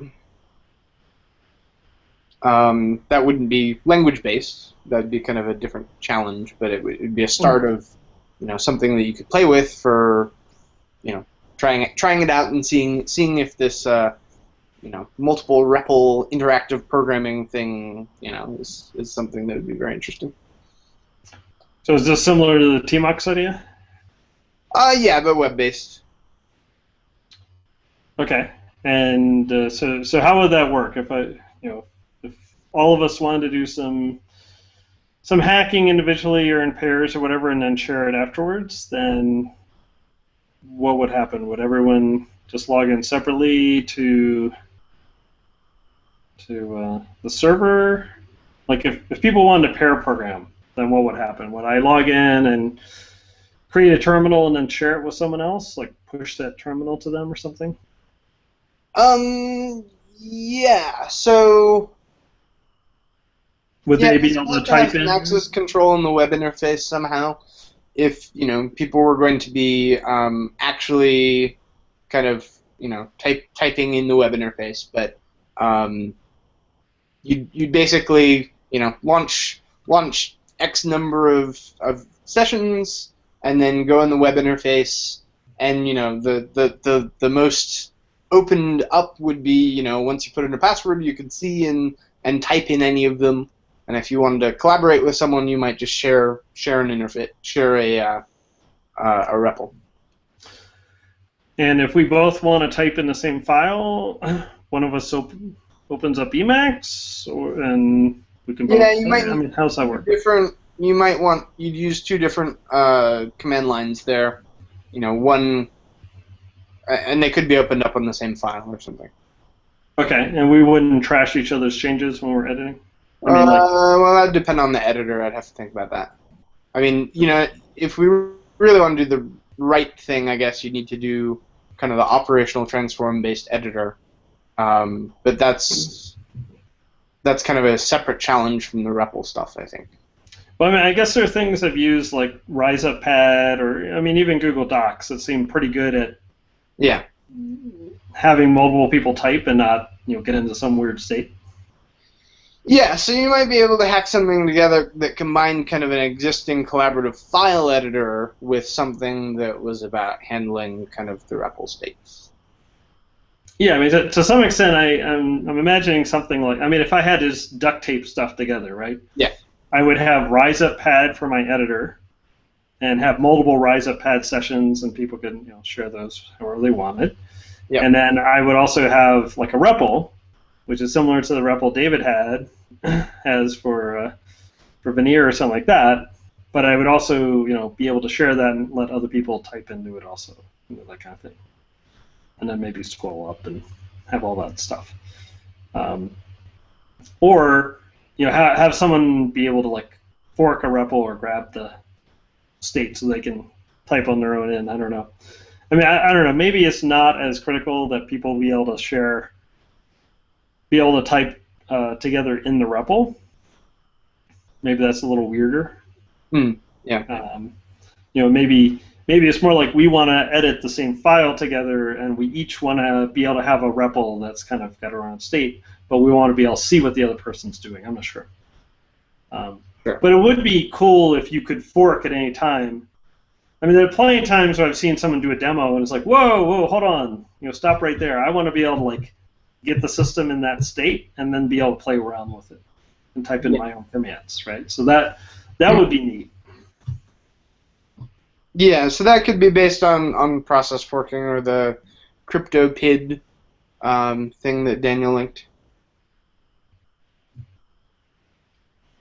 If everything was running on a central server. Yeah.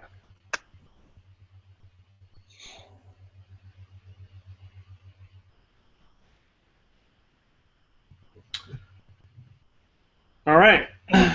So, is there anything else people wanted to talk about?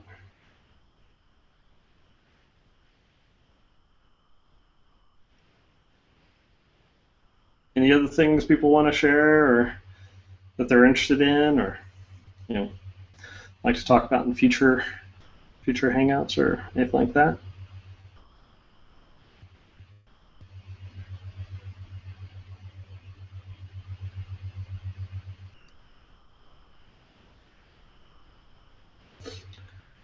Santiago said, I think Git could be used for something like that by sending a key binding in the editor to git stash and git commit, and then the other person pulls. Yeah, so I think you could use Git for storing state. Simplest, hacky solution. Sometimes those are the best, at least for prototyping.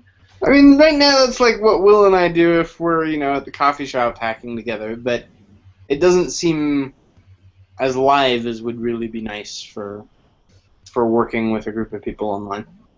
Well, I guess it depends on how much you can hide it and how fast it would be. Yeah. I mean, for most things, even if the model were, you're creating some code in a file or multiple files, right? And then there's some command that's going to like load all these files and then get you into a state in a REPL. I mean, that's usually fine. I often develop that way. So I mean, that's fast enough, and I can imagine something where it was doing, saving things in Git whenever you're making changes that might be fast enough to not be annoying. Yeah. That might be a way to be able to save the state. So you're not really saving the state of memory or something like that. It's more like, well, you're just saving something that's hopefully deterministic that you can replay later, right? Daniel doesn't think that Git would scale to too small time resolution. Or Daniel, are you worried that people would kind of clobber each other, or it's just not fast enough? That takes a couple of seconds to do a push or whatever. Aaron said, LVARs are an interesting approach to monotonic parallel updates, an alternative to OT maybe? I don't know. That'd be something worth asking Lindsay about. Yeah, so Lindsay Cooper, for her dissertation at Indiana, did this work on LVARs, which is to do deterministic parallel computing. Yeah, we should ask Lindsay about that. Santiago asks, how about Git in the file system? So what does that mean? Does that mean just instead of going to GitHub, just do local commits? Yeah, I think so. But Daniel's bringing up the point that if you happen to edit the same part of the file, then you get merge conflict, and that's not something that that's what all the operational transform stuff is, I think, about, is kind of avoiding that problem or making it less frequent. Okay. So you'd have to kind of manually resolve that merge conflict potentially. Or, I mean, I guess you could just be like, well, the other person always wins, but. Is there a paper or something like that explaining how the operational transforms work? What the theory is behind it? Try the Share.js site. Okay, Share.js. Yeah, it's one of the most approachable ones. And it's written by a guy who worked on Wave and then decided he wanted to do something simpler. Okay. Cool.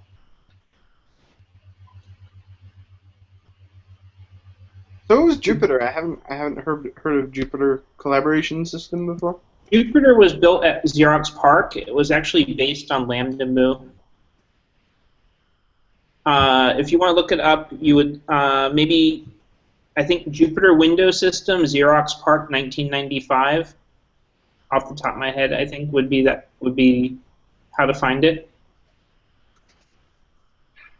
I'll try that real quick. Okay, well, it's, Low bandwidth windowing in the Jupyter collaboration. Yep, that's it. huh. Well, we So should that look at Lambda Mu more carefully. It sounds like.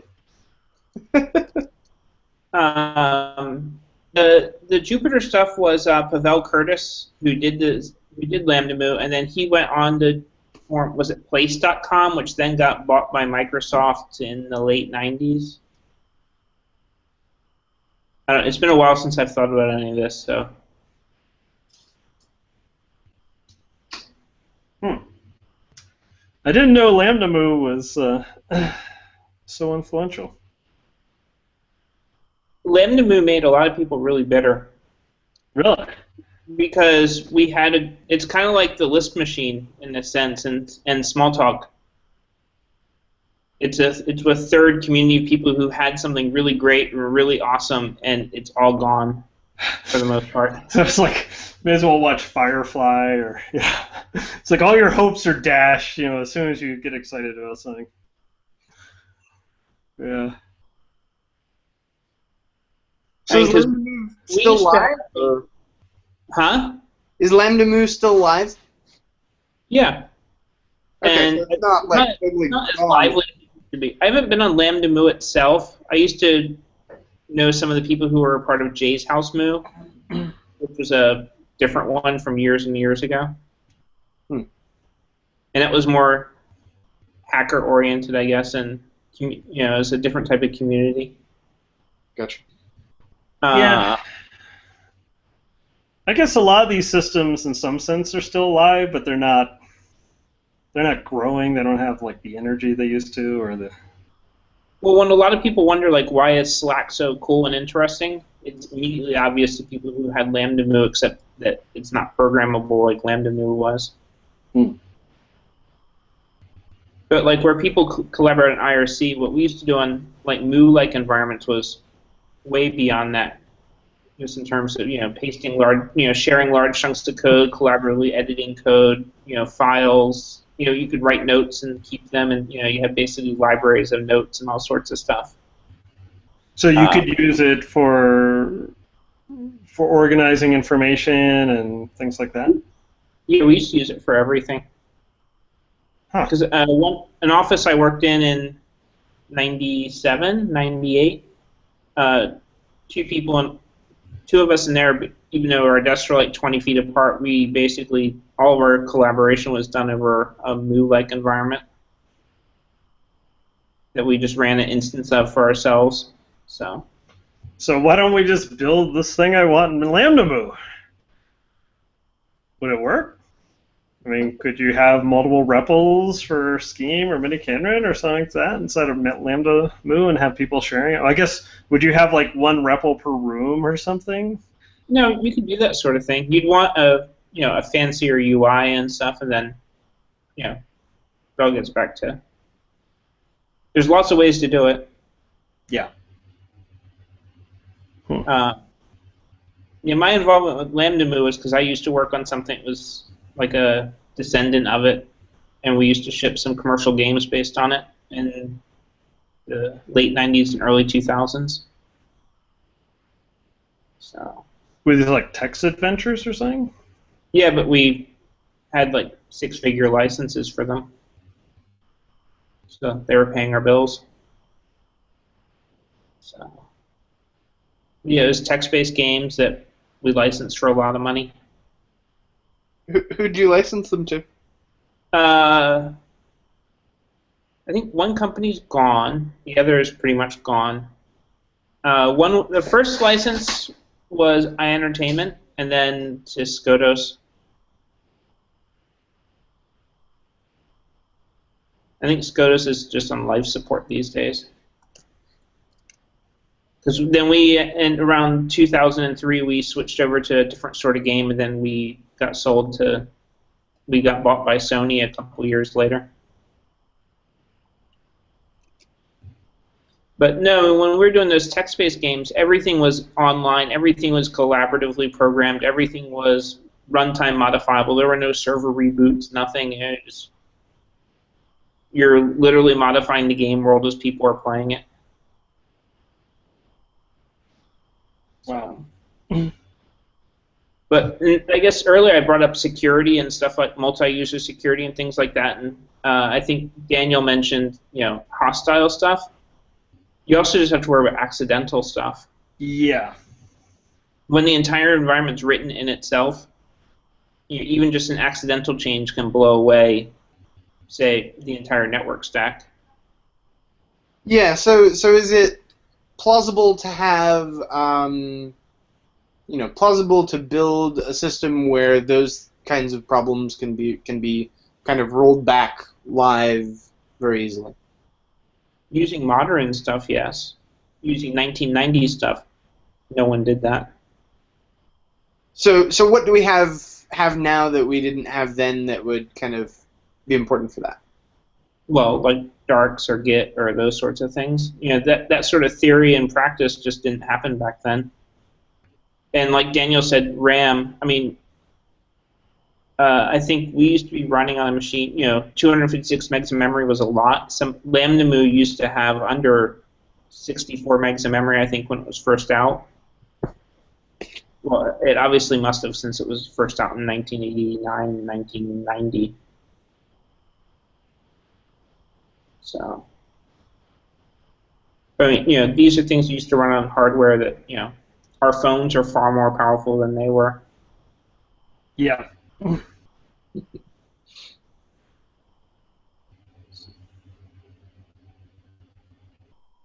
Actually, I might be able to do a demo of the system that we had on another day.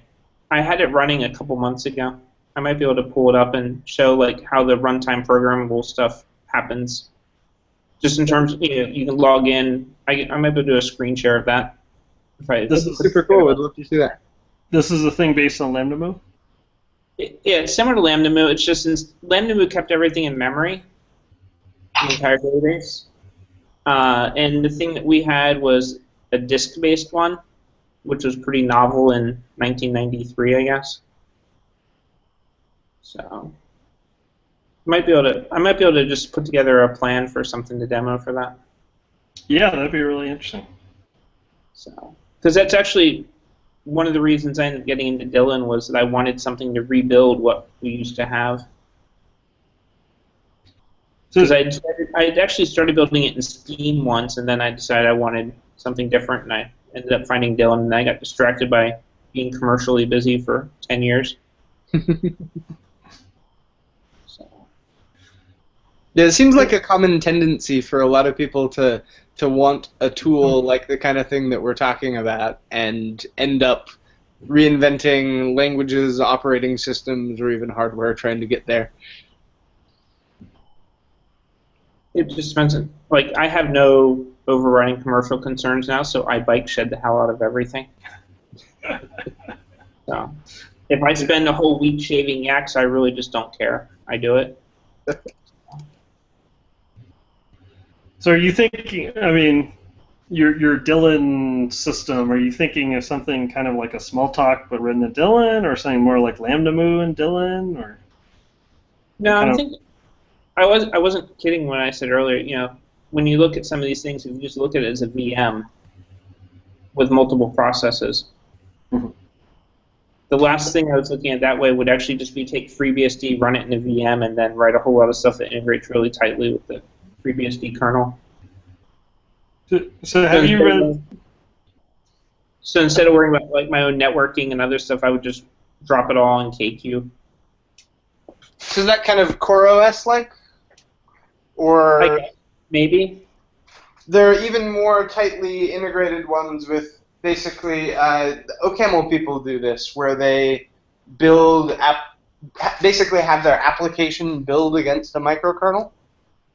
So there's the unikernel people, and Yeah. like someone just said, Zen and Mirage OS. There's one for Erlang, and the NetBSD people have the rump kernel.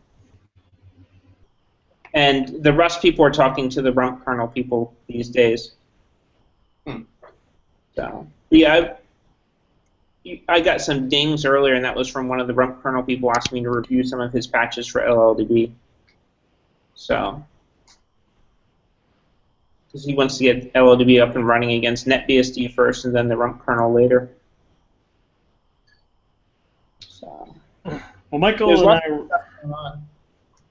Sorry, go ahead.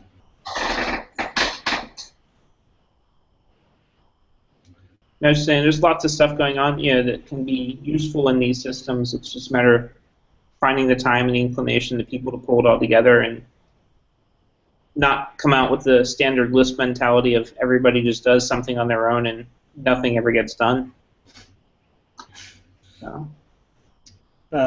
Michael and I were looking at the Year 4 report from that STEPS grant, NSF STEPS grant for the VPRI folks. And one of the neat things seemed to be that their network approach was to have, correct me if I'm wrong, Michael, they were having everything in a virtual machine, and were they sending the virtual machines across the network? How'd that work with the virtual machine part? No, they didn't really provide any detail. They were, they said about one sentence along the line of what you were saying. Yeah. It'd be interesting to have someone from that project on to maybe talk about that in more detail. They're crazy in a good way. Yes. Exactly. Okay. Anything else?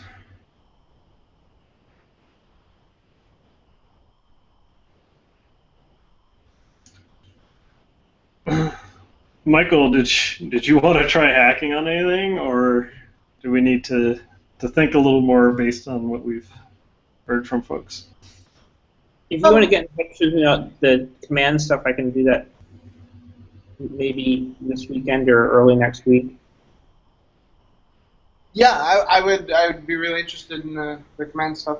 Would we want to do that as part of one of these regular hangouts, or did you want to do it separately? I'd probably prefer separately, and then maybe write something up before or after. Okay. Because, it's mainly just me walking through code. It's easier to do with fewer people. Okay. Yeah, sure. Yeah, I'd be interested in doing that whenever suits you. I'm pretty wide open, so. I'll be gone until Sunday, but after Sunday and later, I'll be free. Anytime Sunday works. Your Sunday is my Monday. Oh yeah, that's right. And I'm trying to organize a beach trip next week, but we'll see. Okay. Well, this weekend I'm going to be traveling, but hey, Michael, you can check it out.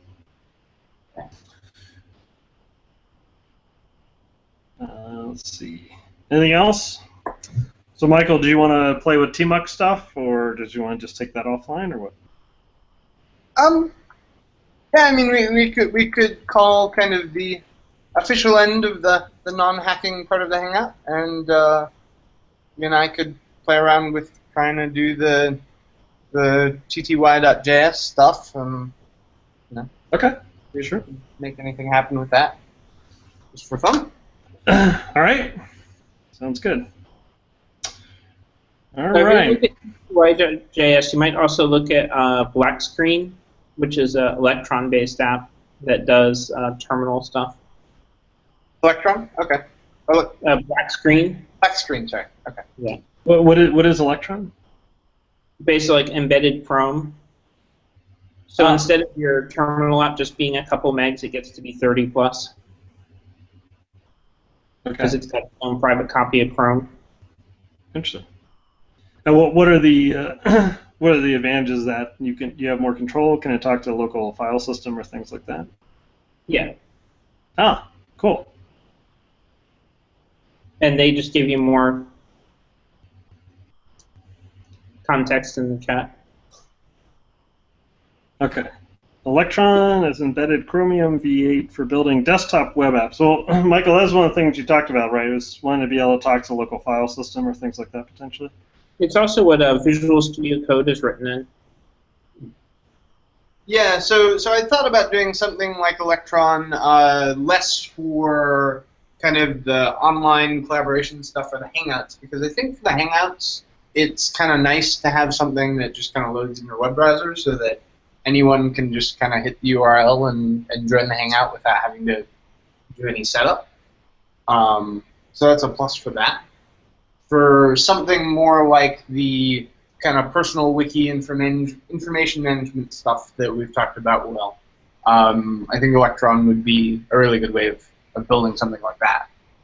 Cool. Actually, the Slack app for desktops is based on Electron also. Oh, really? Yeah. Huh. I Okay. think it's around. All right. Well, thank you all for the discussion and all those pointers and ideas.